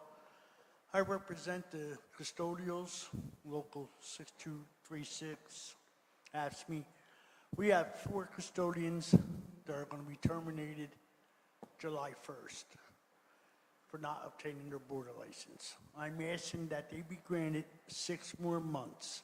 It's not easy to obtain a board license in the state of New Jersey no more. It costs us $600 for them to go to the school to do it. I have a Latin woman working for me who doesn't understand English, but her work ethics are unbelievable. She'll be one of them to lose her job on July 1st. I'm also here to speak about 5 custodians who are having their increment withheld. They did not receive their letters till today or yesterday. I am going to represent one of them in closed session today. So and to look into the border situation, we are going to high efficiency boilers throughout the district. Some of our schools have them now. With these high efficiency boilers, we won't need boiler operators. At my school, Trenton High, we definitely will need one because we have 6 of them, 6 boilers. But once the district is all high efficiency, these boiler licenses will not be required in every school. So I'm asking that we please give them another 6 months to obtain their boiler license. Thank you. Thank you. I appreciate your time. Yep.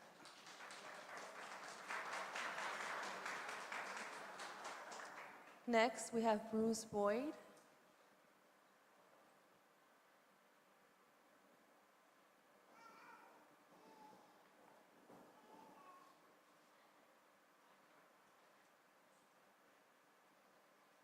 Good evening, Board. Good evening. My name is Bruce Boyd.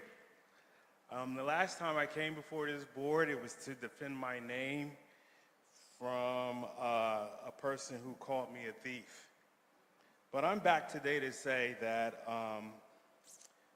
over the past year, I have partnered with Princeton National Rowing Association, Princeton University, and we have brought rowing to the school district at no cost to this board. We have spent over $30,000 on this program. And I have volunteered my time in 3 of the Trenton public schools training our young people on the sport of rowing. And this past Saturday, we did a big thing. We made history in having the first indoor regatta erg race that made national news with the U.S. Rowing Association, with Row 2K. You guys can go on row2k.com. You can see the pictures. You can see the energy. You can also see the camaraderie amongst schools in and out of the district.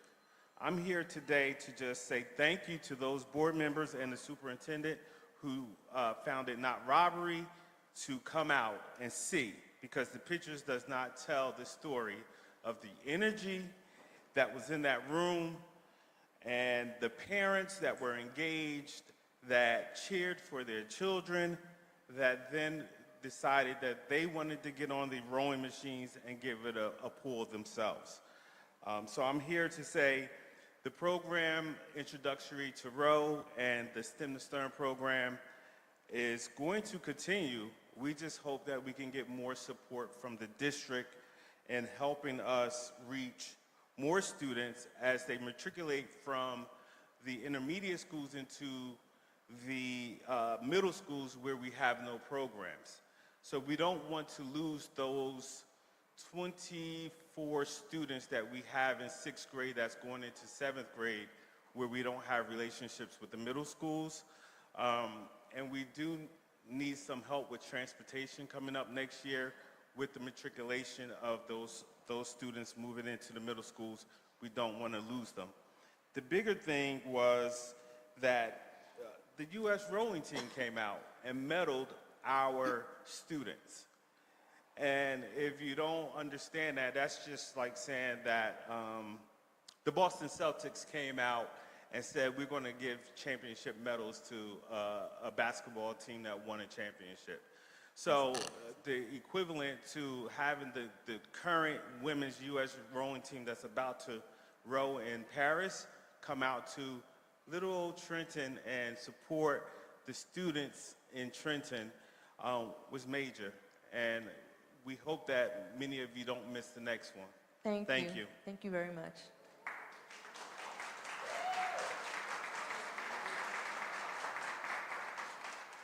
Up next, Jocelyn Vides.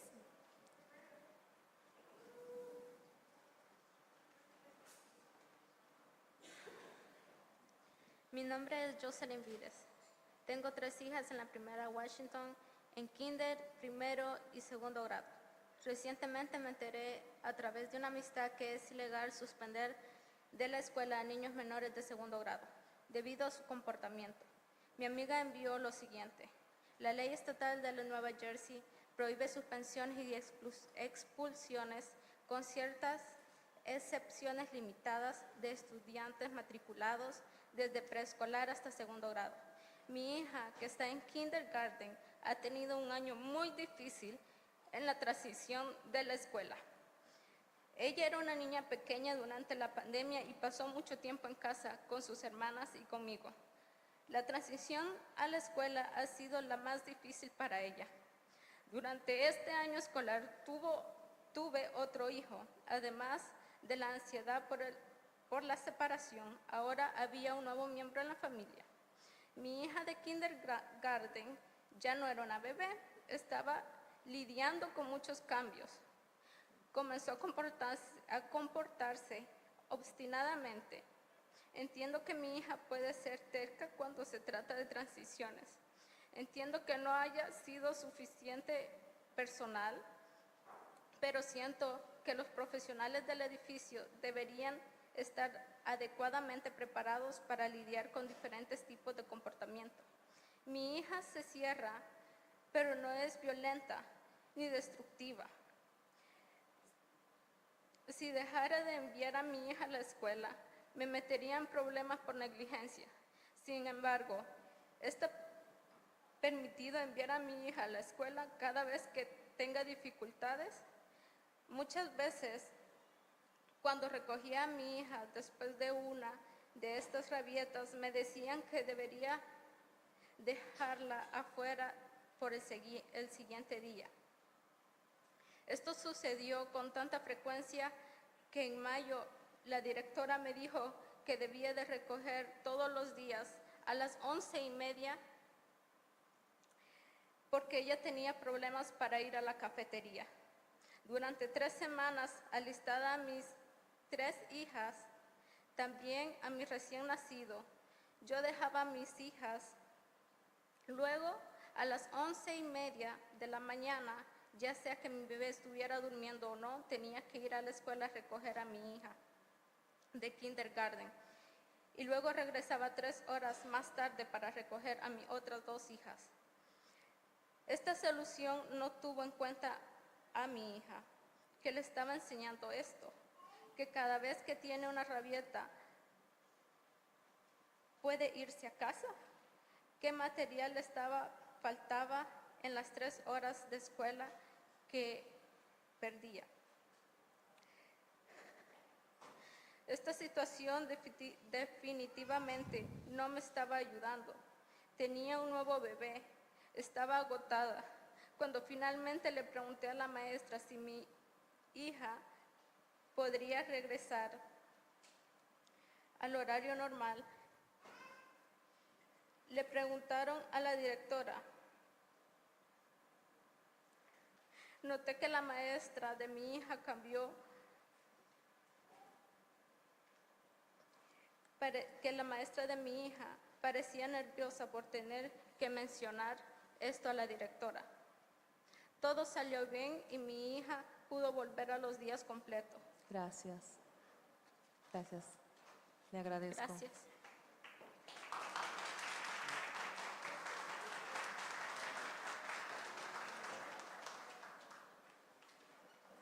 Lillian Gómez.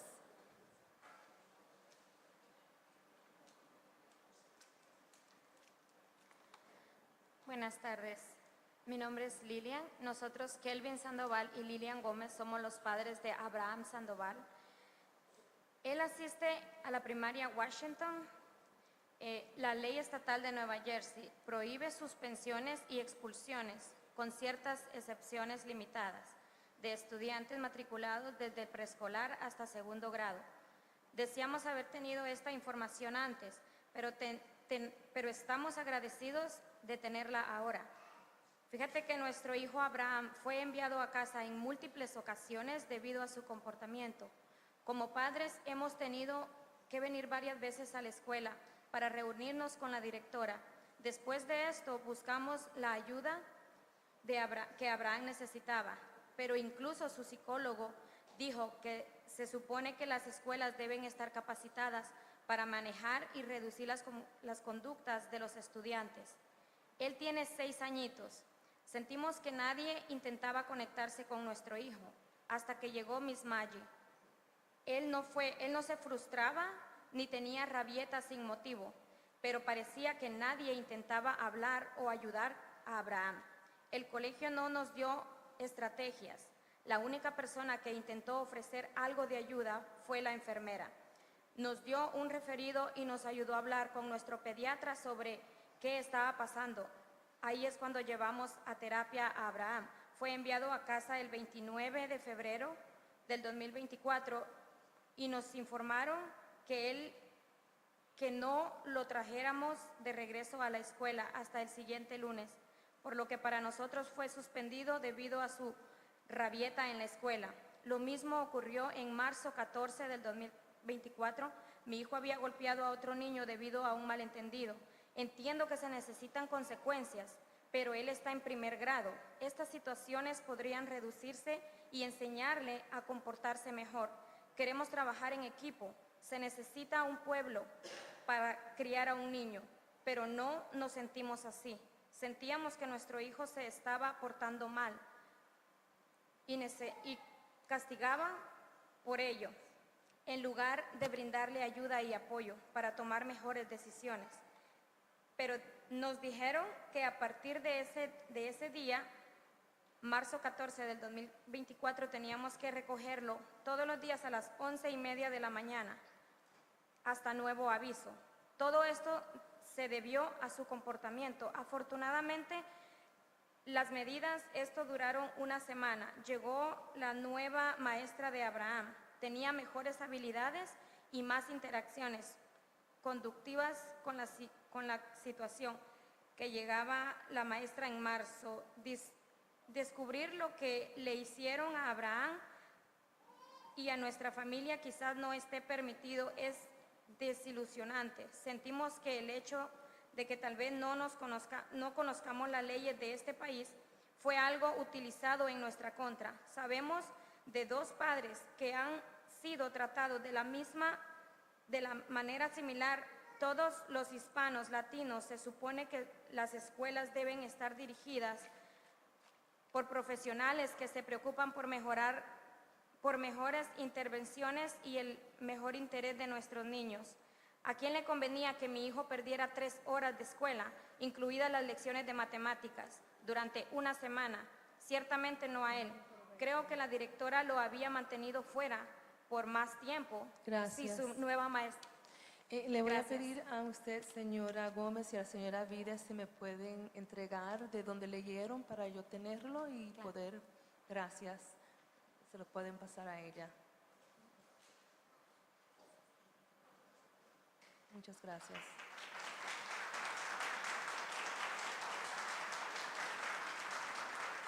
Next, Lidia Narváez Brana. Lidia Narváez Brana.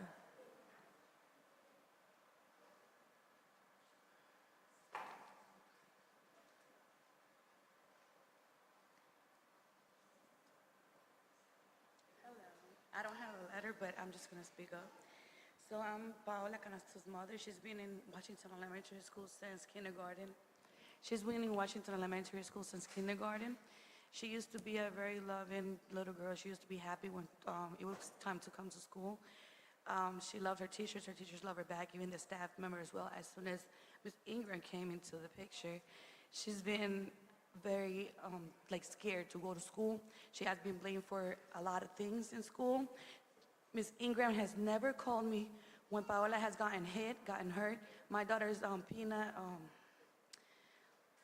she has allergy of peanuts and she knows it. For the mom and daughter muffin day, they were giving some muffins and Paola asked if he had peanuts to one of the staff members that was next to her. And she clearly said, the staff member asked her if he had peanuts, and Paola was, Miss Ingram was like, I don't know, but they take what they're gonna take. She knows my daughter's allergic to peanuts. Miss Gunner has called me plenty times for me to go pick up my daughter due to the peanut allergies. She has gone to the hospital and stuff. One time some other student stole donuts from another student. Miss Ingram called me saying I have to pay for the donuts, 89 cents, which was the pack of donuts, but she wanted for me to pay more than that. So she called me to go pick up my daughter and go pay that money. I went to school, pick up my daughter. When I spoke to her on the phone, I told her I wanted to speak to her in person. She hid in her office and told the secretary that she was not there. Many times I've been wanting to go to the school and speak to Miss Ingram. She never was available for me, but she was inside her office. Also, no llore. You don't have to cry. She's not gonna do nothing here to you. Also, when, hold on.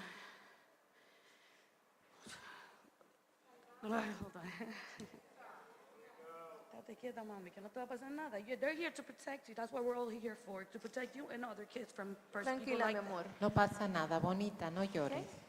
No llores. She has been, Miss Louise has been there since the beginning of Paola in that school, just like Miss Connor as well. The only reason, the only time Miss Ingram wanted to speak with me was like a month ago when I told Ms. LaFleur that my daughter had gotten hit, and I have videos where my daughter got bruised up, and she still has bruises from that child that did it. She did not want to answer my messages, but I told Ms. LaFleur that if she does not answer my messages, I will come to the Board of Education and speak to the vicepresidente de la escuela, right? That's when in less than 5 minutes, there goes Ms. Ingram talking on the phone to me. She wanted to have the meeting, but I was already heated up. I was going to the, I'm pregnant, so I'm almost due. So Dios mío. Mira, entiendo, pero ya su tiempo. Ok, gracias. Gracias a usted.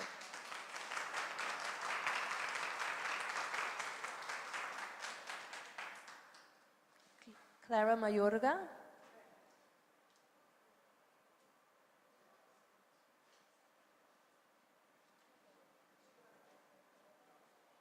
I'll type short.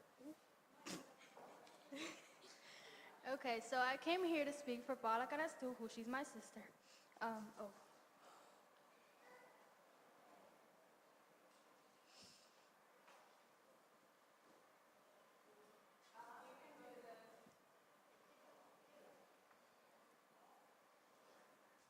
Respira hondo.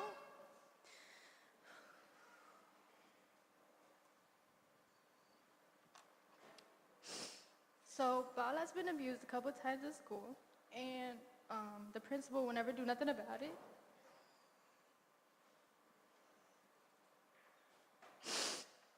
Paula would come home with marks, and the one who would get in trouble would be Paula. It wouldn't be the student who has done it to her. My mom has been to school many times to talk to the principal. The principal would never show up. She would always be hiding. She would never come. There is proof of Paula having marks all over her bodies. Paula would come home with blood on her, dried up blood. If the principal knows that Paula's allergic to peanuts, the principal doesn't care. She wouldn't do nothing about it. She wouldn't care at all. And it's just it's very disgusting of her, honestly. It really is.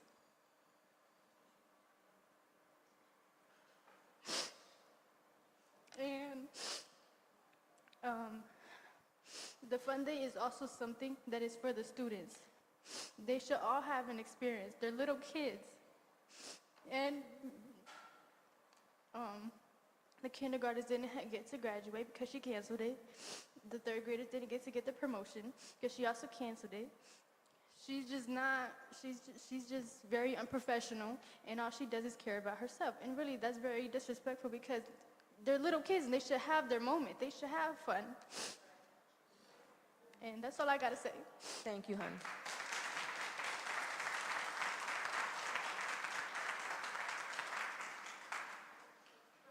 And Miss Talithia Duncan.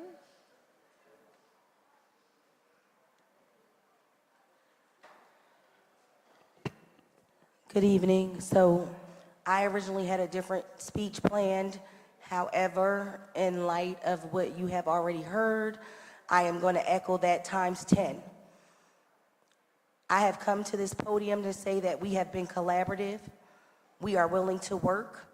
I myself have been to Washington School on multiple occasions to speak about the actions of Ms. Ingram. My staff members wanted to do a vote of no confidence long ago. However, we were told, she's not going to get tenured. I like to work with people where they are. She's going to improve. She has not improved. And I'm going to implore the board, you have 3 of my members on here that are being non-renewed that you're going to discuss in executive session. None of the 3 will be tenured in September, but they are not getting a chance to improve. Yet we are giving Ms. Ingram a chance to improve, although the paras have an issue, TEA has an issue, the secretary has an issue, the parents have an issue, and nothing has been done to change the behavior. If you go back a couple of board documents, one of our guidance counselors, who was a Tara Ingram fan, resigned. And on her exit interview, she stated that she has text messages, voice messages, where Ms. Ingram has talked down on parents, students, and staff members of the Trenton Board of Education. So my question is, if we are going to give her another chance to improve, then all of my members on the board agenda tonight for executive session that are being non-renewed or increment withholding, I'm going to hope that you're going to pull all of that and give them a chance to improve. If not, if you are not going to do that, then you need to say, thank you, Ms. Ingram, for your service. This is not a good fit. Move on. You don't need a reason other than it's not a good fit, which is what you're saying about my members on the agenda in this executive session this evening. Now, what I was going to get up here and say before this all happened, I do want to thank the board, the Business and Accounting Office, for processing our members' retro checks on time, correctly. And that's your kudos. I will say, I did receive a call from Miss Betty Glenn because Ms. Ingram did state that some of my teachers were complaining about her paras, and when I reached out to my building rep, we found out that it was not true. I attended a meeting with Ms. Glenn, and Ms. Ingram would not reveal the names, and I told her we don't talk about hearsay, he, she shay, okay? So what I am asking this board to do is listen to the various stakeholders. I could see if there was one person. I could see if it was two people. You have 20 plus people, documentation, and you have a former staff member that has resigned that says she has screenshots, phone messages, voice messages from Ms. Ingram talking down about our children. And I want to let you know that you should never let a parent, guardian, or whoever get up here and disrespect my member or any other member of the bargaining unit without a repercussion. I will also let you know that she is sitting outside of the board office right now waiting for a confrontation. So please get security on hand because I know she's not about that life. And we all have something to lose. We have certificates and jobs. And we're going to be professional, but we will not be intimidated, harassed, or bullied by someone that's not even board approved to work in our schools. Have a good night.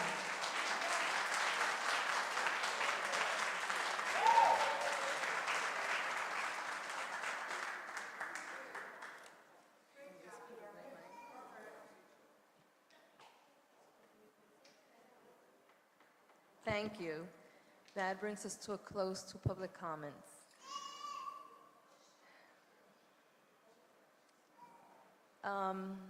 The table is now open to board members. If you have any comments, this is the time to do so.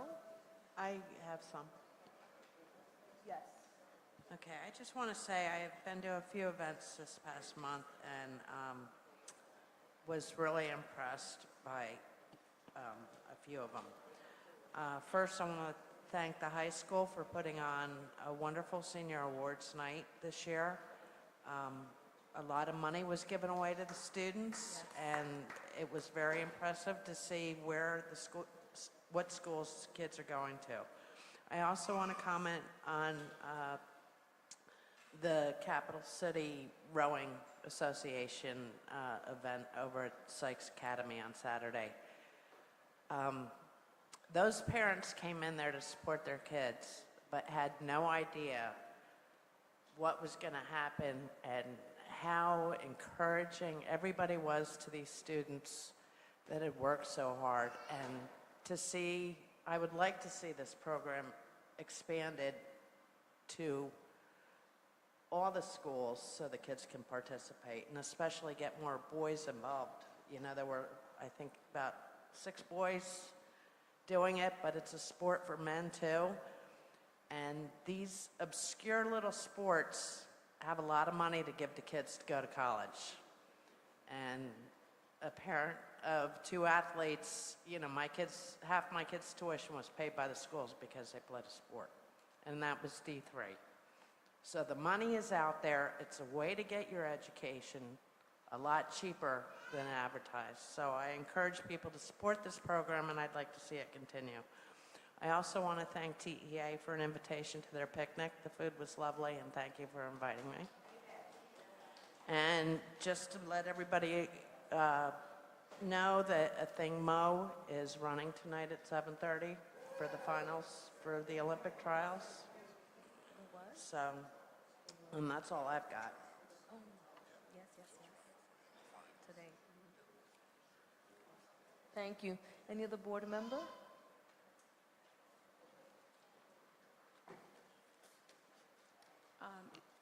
Is this the point where we talk about the renaming of the daylight twilight?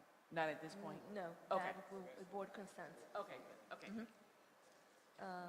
Excuse me one moment. I was just going.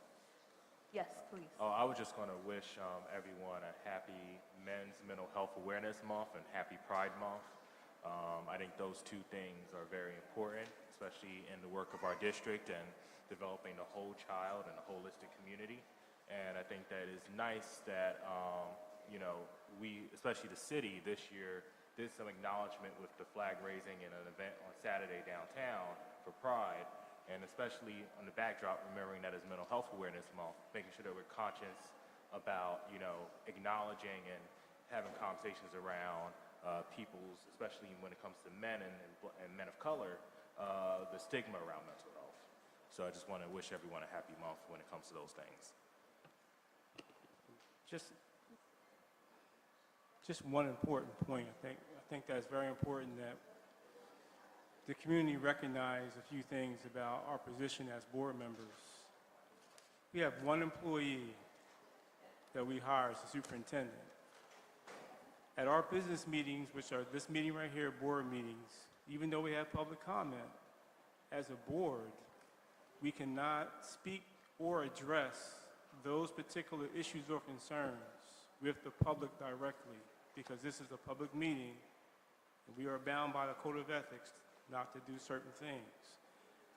So even though you may not hear us speak out about any issues that are brought to this board, we allow our superintendent, who we hire, our superintendent, who we have confidence in, who we believe in, and we have utmost respect for, with his team, to delve into and research and investigate anything that comes before this board. And so I want everyone to know this is not that type of meeting where we can have interaction back and forth as board members. This is a public board meeting. However, I'm sure all of our board members are concerned with the concerns that you brought to us, whether it be Washington School, whether it be HR process, whether it be custodians, whatever those issues were. We are concerned, but we cannot, at this meeting, have dialogue back and forth about any issue. Also, some great things are happening. Bruce Boyd, thank you for the work that you're doing in our district with the rowing. I've seen on Facebook, and I know your great work that you're doing, and others who have brought great things to our district. And so I just want to make that note to the community who are here tonight about our role at this point as board members. Now, this was a community meeting. There's been a different type of interaction, but this is not that type of meeting. I'd also like to add that as board members, we are not allowed. We can be brought up on ethic charges if we were to go into the schools to see how things are running or to try to do any kind of evaluation. That is absolutely against the statutes of the state of New Jersey. As our Vice President, Gerald Trujar, was saying, our only employee is Superintendent James Earl, and he is accountable to us for anything that happens in the district. And that is why this process of public participation is so important, because you're able to come and let us know. We cannot go out to investigate, but we can listen to each and every one of you. And it is important, as we saw tonight, to be respectful, to allow everyone to speak, and to give everyone an opportunity to be able to speak their minds. And we thank you very much for being here tonight. If there is no other comments? Just two things. Superintendent, one is about you know, I've already said at every meeting how grateful I am about the translation services. I'm wondering if there's an ability to provide that, but the opposite way, because when Spanish-speaking people come up and speak read, I'm sure there are other people on the board that want to understand. I think it's only Yolanda and I that understand. So it would be great if there were some vehicle. If you could look into that, that would be terrific. Yeah. So the mechanism, when we're able to outfit the auditorium, which we plan to do, Right. that was a part of approval that you've already approved. So what happens is when you actually speak, there's a chance for the language to be toggled back and forth. Excellent. So English speakers can understand Spanish or read it on the screen, and then vice versa. So, and we're going to continue to explore the best way to serve our public. So Thank you, yeah, Superintendent. So, yeah. The other thing, too, I was not aware of this rowing event. I would have loved to have attended that. Remember last week we spoke about an agenda coming every month of all the activities, especially around graduation. Please, that would just be wonderful for us. Got it. Will do. Yes, we're happy to know that today we kind of piloted the equipment for Spanish-speaking parents to be able to understand everything that was being said. And God willing, by August, we will have it all rolled out. And we would like to add Haitian Creole also, because we know we have a good amount of Haitian families in our district. If there are no other comments, I want to open the, no, I don't. I'm closing the conversation, and I wanted to ask for a motion on the consent agenda to approve it. Motion to approve. Second. Roll call. Yolanda Lopez? Yes. Before roll call, right? Isn't it? Yeah, I have, It could be either before or after. I usually do it after. okay. Well, but you called a question. First and Yeah, it should second, then be- question on the Exactly. motion. Yeah, so I have just two things. I was curious, I really want to applaud the district for giving away 650 Chromebooks to our graduates. That's fantastic. But I just was questioning why we were giving Chromebooks to Rawway District and a district in PA versus in our local Trenton community. There may be many nonprofits or anything else that may be able to use those Chromebooks. So I was just curious if there was a restriction or what there was.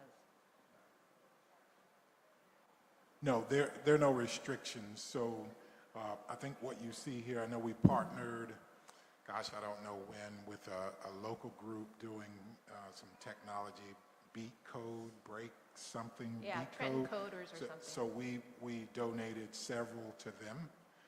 So we'll do that on demand because we have excess in those areas. And typically they're outdated or they've run their life, so we clean them up so they're operational. I mean, they're not the best, but they're operational. So if you happen to know the public or families or parents or people and organizations who are looking for technology, we don't restrict it. So then why were we giving it to Rawway and Pennsylvania versus giving them to local? It's likely whoever reached out. So we will certainly. We didn't make the decision. They reached out to No, us. no. We don't make the decision. I mean, we might solicit. We've asked some staff members, or I've had staff members from even outside the United States reach out to me about Chromebooks, and I say, sure. So get it organized, and that's a more difficult process than it sounds. So I typically don't get the response that I'm looking for because we have the Chromebooks. Right. And so we also will use them like this year because we had tested on Chromebooks in the past. Some of our students felt more comfortable using the Chromebook instead of iPad. So, yeah, we don't solicit people to donate to.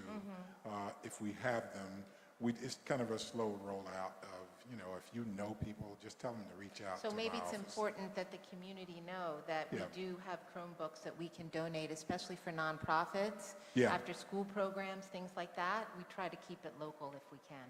Okay. Yeah, thank you. Okay. Is this the part? Okay. So I see that we're going to vote on a name change for Daylight Twilight? Where is that information listed in our board information, like in our board packet? I tried to see where that's listed, where we're voting on Well, that. there isn't any information per se in the packet because Okay. this is something that we voted on a few board meetings ago. We discussed it about in 2 or 3 board meetings, and we gave the superintendent the authorization with his staff to come up with the name for the school. And so they came up with the name of the school. For now, it is going to be Capital City High School 4, and then whatever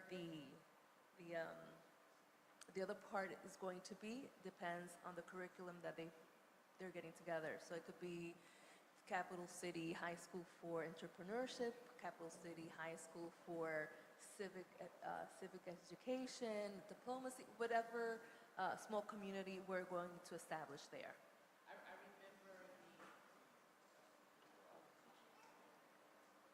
I do remember that we voted to change the name. I didn't realize that the name had been chosen and whether or not there was any board input. But I understand now that superintendent and his staff decided on the name, so thank you. We actually voted to give him the opportunity or the privilege to do so with his staff. Right, but that wasn't clear to me. So Okay. that's why having things clear and explained is helpful. So thank you for that. I don't want to be the stick in the mud, but I don't recall us voting on, I thought that it was supposed to go to, and trust me, I love the name and I'm just about process, that it was supposed to go to a committee. I thought it was supposed to go to a committee, obviously with the superintendent's input. That, maybe if someone could clarify that? It was going, I can't hear you. It was February, February, and then Sorry. Yeah. sorry, it was determined that Jeannie would take care of the process, and she made the decision as the chairperson for facilities that she would allow superintendent and his staff to choose the name, and we said it was okay. We Right. added the other, which board meeting was that one? we voted on that in February, and I And thought then it was in March. March or April? It was either March. March, it was March? Okay, yes. Because I was sick. Yes, because I'm the one that's usually bringing that up. I've brought it up a few times. And we reached consensus during those meetings. Now, I just want to also highlight that normally the process with a committee is stringent when we are talking about naming it after someone, and that's where the public has the opportunity to suggest names and facilities. Yeah, we have, we have participation from the,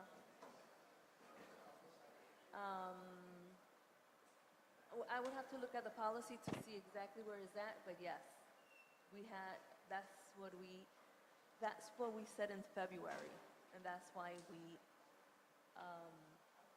said it was okay for Jeannie's suggestion to have superintendent and his people do it. Any other questions on the consent agenda? If there is none, can we please have a roll call? Yolanda Lopez. Yes. Gerald Trueheart. Jean Bowie absent. Denise Johnson.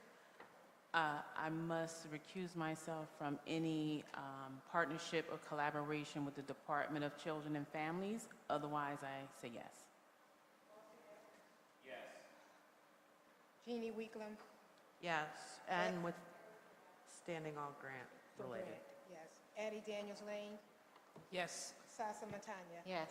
Larry Trailer. Yes. Motion passed.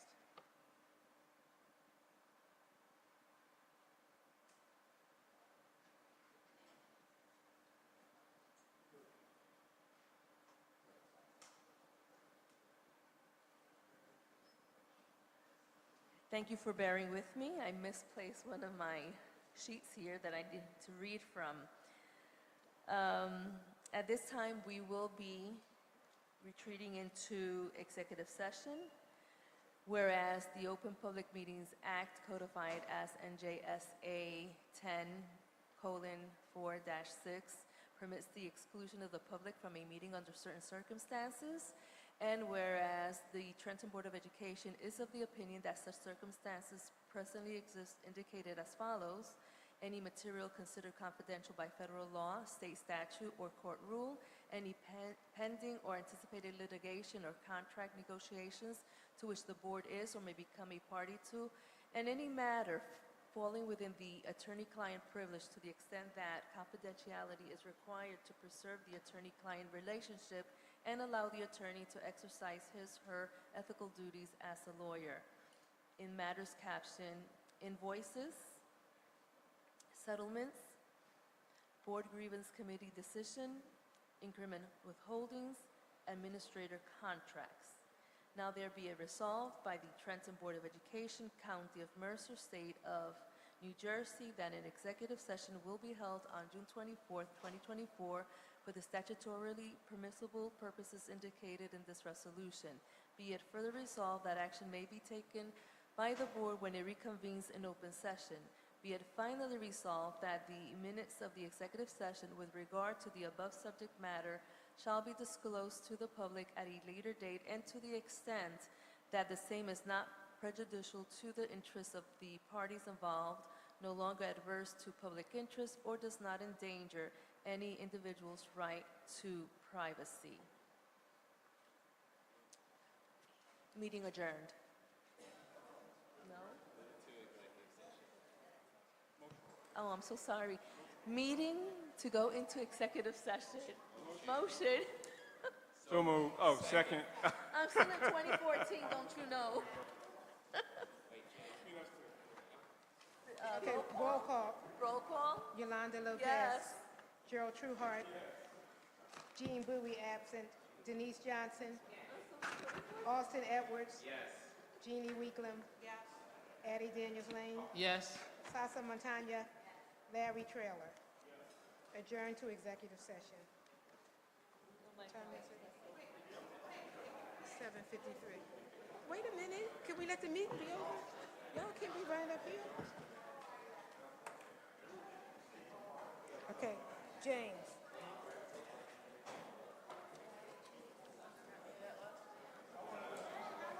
I'm going home. I'm not going to exec session.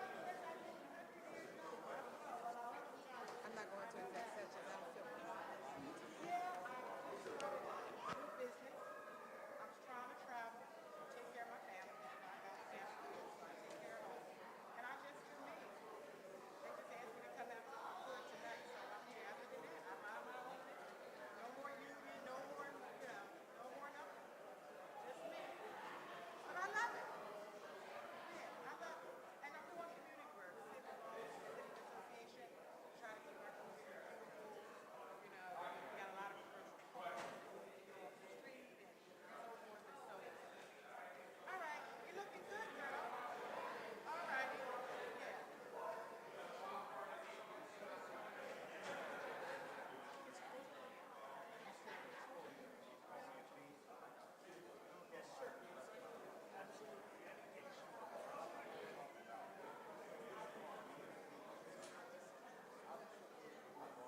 Well, you took what I said out of context. Okay, well, I'm not gonna argue that. I'm not gonna argue it. That was my role. Okay, I'm not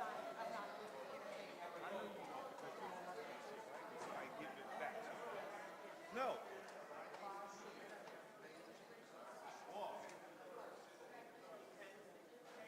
I just had to. It's 5 years. Should have been in the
This Trenton Board of Education meeting reconvenes.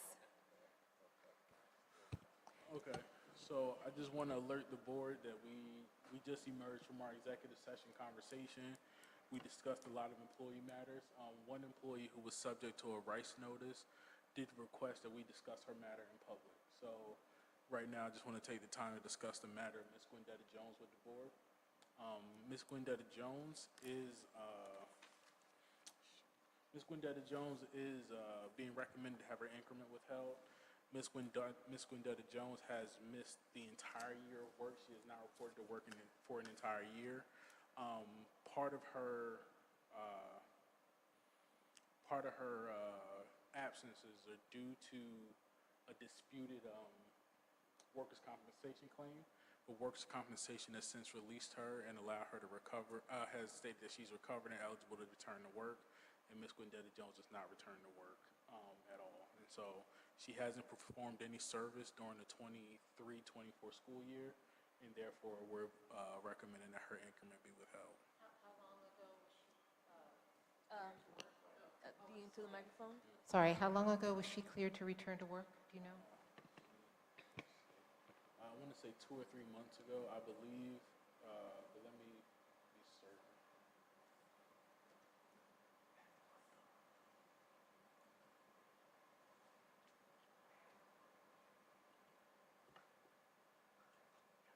I do not have her clearance date, but for the last 3 years, 21-22, 22-23, and 23-24, Ms. Gwendetta Jones has been absent from work. And what was her position one more time? She's a secretary. Secretary. Yes. All right. Thank you. Thank you. So has she made any contact with the board since she was ordered to, allowed to return to work? Yes, so the board reached out to her and asked her to return to work. I want to say we sent her for a fitness for duty. I can't remember the date. And at that time, she presented an additional doctor's note to the physician that we sent her to, saying that she still wasn't able to return to work, even though she had been cleared from workers' compensation.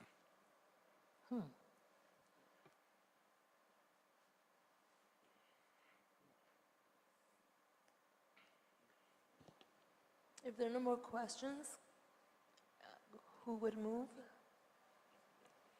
to approve the increment withholding? I'll move this. Second?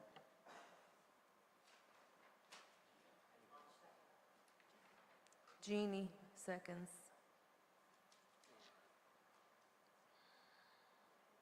We need to, This is roll call. is it a roll call? Yeah, we need to do it. I'm sorry. Just give me a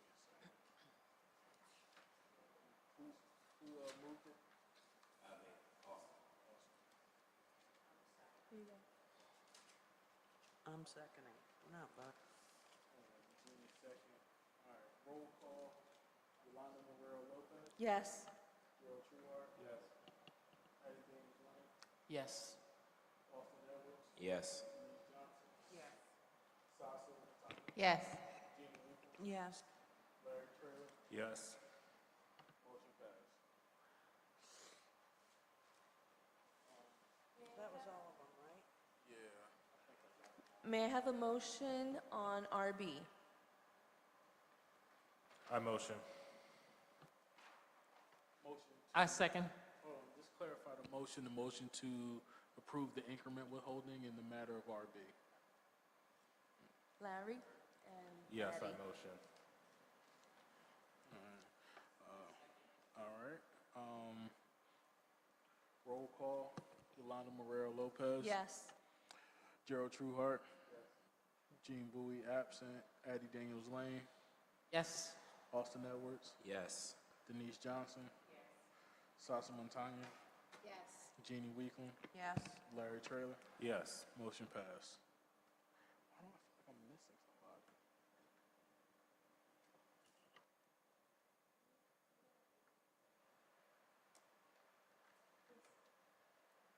Just to confirm, every name was called, right? Does someone? Yeah, you did.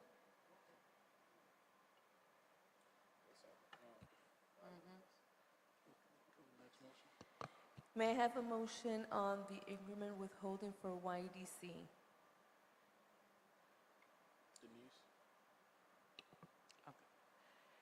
I move to approve the increment withholding for, I know. For YDC. I second. Roll call. Yolanda Morel Lopez. Yes. Gerald Trueheart. Yes. Jean Bowie absent. Addie Daniels Lane. Yes. Austin Edwards. Yes. Denise Johnson. yes. Sasa Montano. Yes. Jeannie Weekman. Yes. Larry Trailer. Yes. Motion passed. Motion to withhold increment for AK. I move to approve the increment withholding for AK. Austin Edwards, second. Roll call. Yolanda Lopez. Yes. Gerald Trueheart. Yes. Jean Bowie absent. Addie Daniels Lane. Yes. Austin Edwards. Yes. Denise Johnson. Yes. Sasa Montano. Yes. Jeannie Weekman. Yes. Larry Trailer. Yes. Motion passed.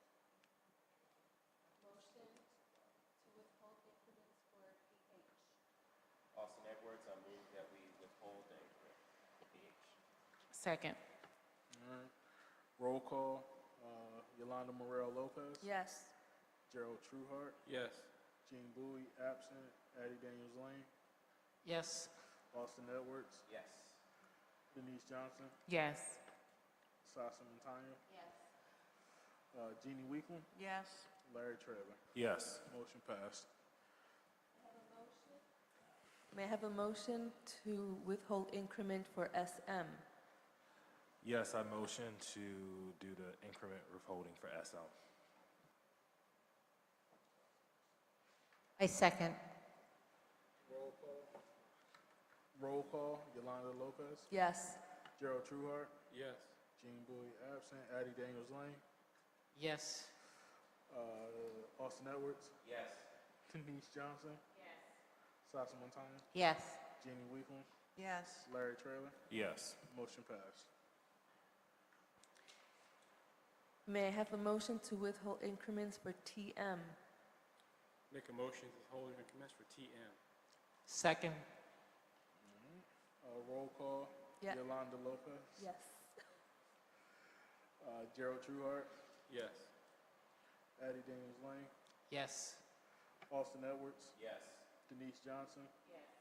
Sasa Montano. Yes. Jeannie Weekman. Yes. Larry Trailer. Yes. Motion passed. May I have a motion for increment withholding for KS? Austin Edwards, so moved. Second. Roll call. Yolanda Lopez. Yes. Gerald Trueheart. Yes. Addie Daniels Lane. Yes. Austin Edwards. Yes. Denise Johnson. Yes. Sasa Montano. Yes. Jeannie Weekman. Yes. Larry Trailer. Yes. May I have a motion for increment withholding for JD? I motion. Yes. Gerald Trueheart. Yes. Addie Daniels Lane. Yes. Austin Edwards. Yes. Denise Johnson. Yes. Sasa Montano. Yes. Jeannie Weekman. Yes. Larry Trailer. Yes. Motion passed. May I have a motion for increment withholding for JM? I motion. Is that it? Okay, second. Yolanda Lopez. Yes. Gerald Trueheart. Yes. Jean Bowie absent. Addie Daniels Lane. Yes. Austin Edwards. Yes. Denise Johnson. Yes. Sasa Montano. Yes. Jeannie Weekman. Yes. Larry Trailer. Yes. May I have a motion for increment withholding for SJ? Austin Edwards, so moved. Second. Roll call. Yolanda Morel Lopez. Yes. Gerald Trueheart. Yes. Addie Daniels Lane. Yes. Austin Edwards. Yes. Denise Johnson. Yes. Sasa Montano. Yes. Jeannie Weekman. Yes. Larry Trailer. Yes. Motion passed. May I have a motion to withhold increments for AF? I motion. Austin, second. Yolanda Lopez. Yes. Yes.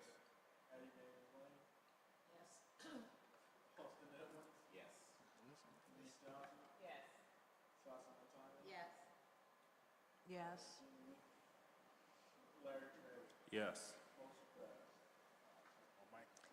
May I have a motion to withhold increment for AG? I move that we approve the withholding of the increment for AG. Second to the motion. Okay. Yolanda Lopez, Yes. Gerald Trueheart, Yes. Addie Daniels Lane, Austin Edwards, Yes. Denise Johnson, Sasa Montano, Yes. Jeannie Weekland, Yes. Larry Trailer. Yes. Motion passed. I think I saw the increment. Due to the fact that, You gotta do the invoices and stuff. Oh, yeah. what? Gotta do the invoices. I am so sorry, yes. May I please have a motion to approve invoices? Austin Edwards, I move that we approve both the invoices.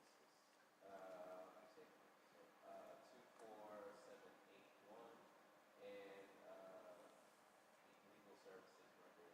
Central Office Administrator. 28. I second. Okay. Yolanda Lopez, Yes. Gerald Trueheart, Yes. Denise Johnson, Austin Edwards, Yes. Jeannie Weekland, Addie Daniels Lane, Yes. Sasa Montano, Larry. Yes.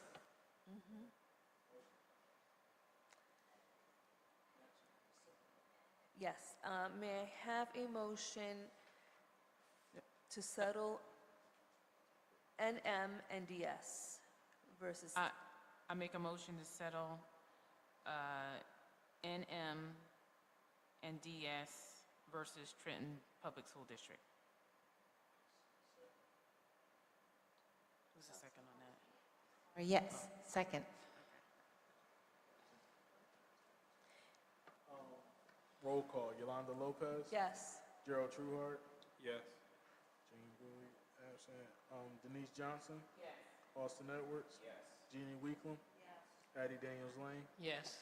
Sasa Montano, Yes. Larry Trailer. Yes. Motion passed.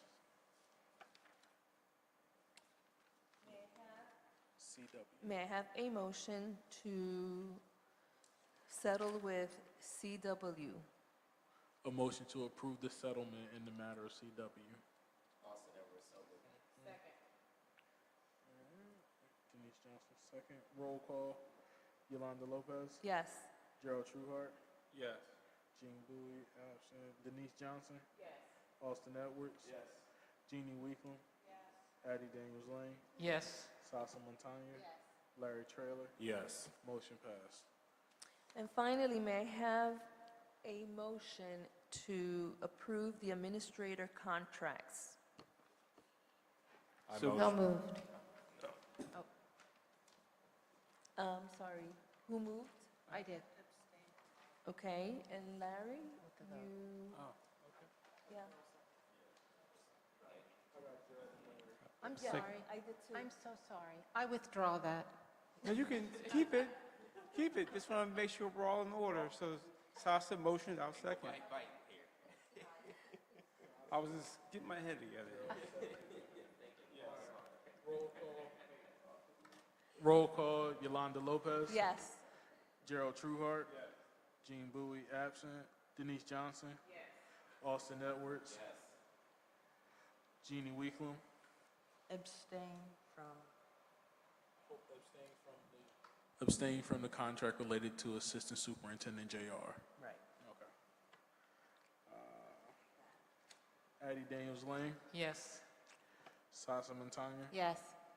Larry Trailer. Yes. Motion passed. Okay. You gonna explain or you want me to? Yes. You want me to? I'll explain, and then you can. Okay, due to the fact that I was reading from a draft and not the final agenda for executive session, we missed one item that we need to go back into executive session, but before doing so, we want to make it public, and that is in the matter of the superintendent's evaluation.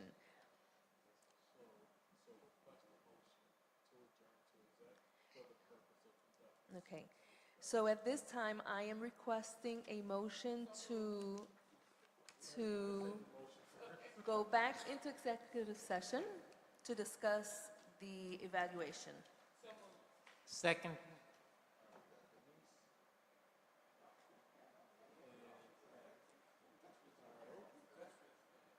Roll call. Yolanda Lopez, Yes. Gerald Trueheart. Yes. Gene Bowie absent. Addie Daniels Lane, Yes. Austin Edwards. Yes. Denise Johnson. Yes. Sasa Montano. Yes. Jeannie Weeklam.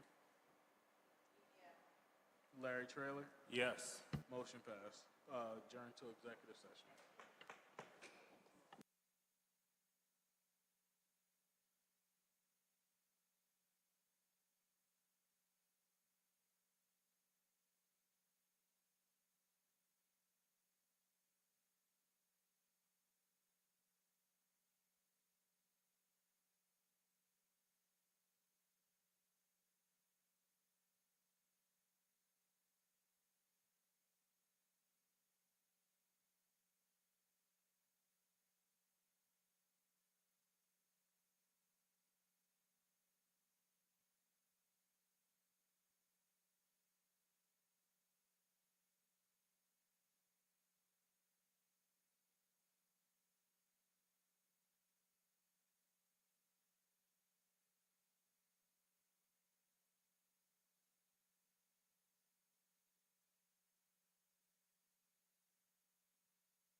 Yes.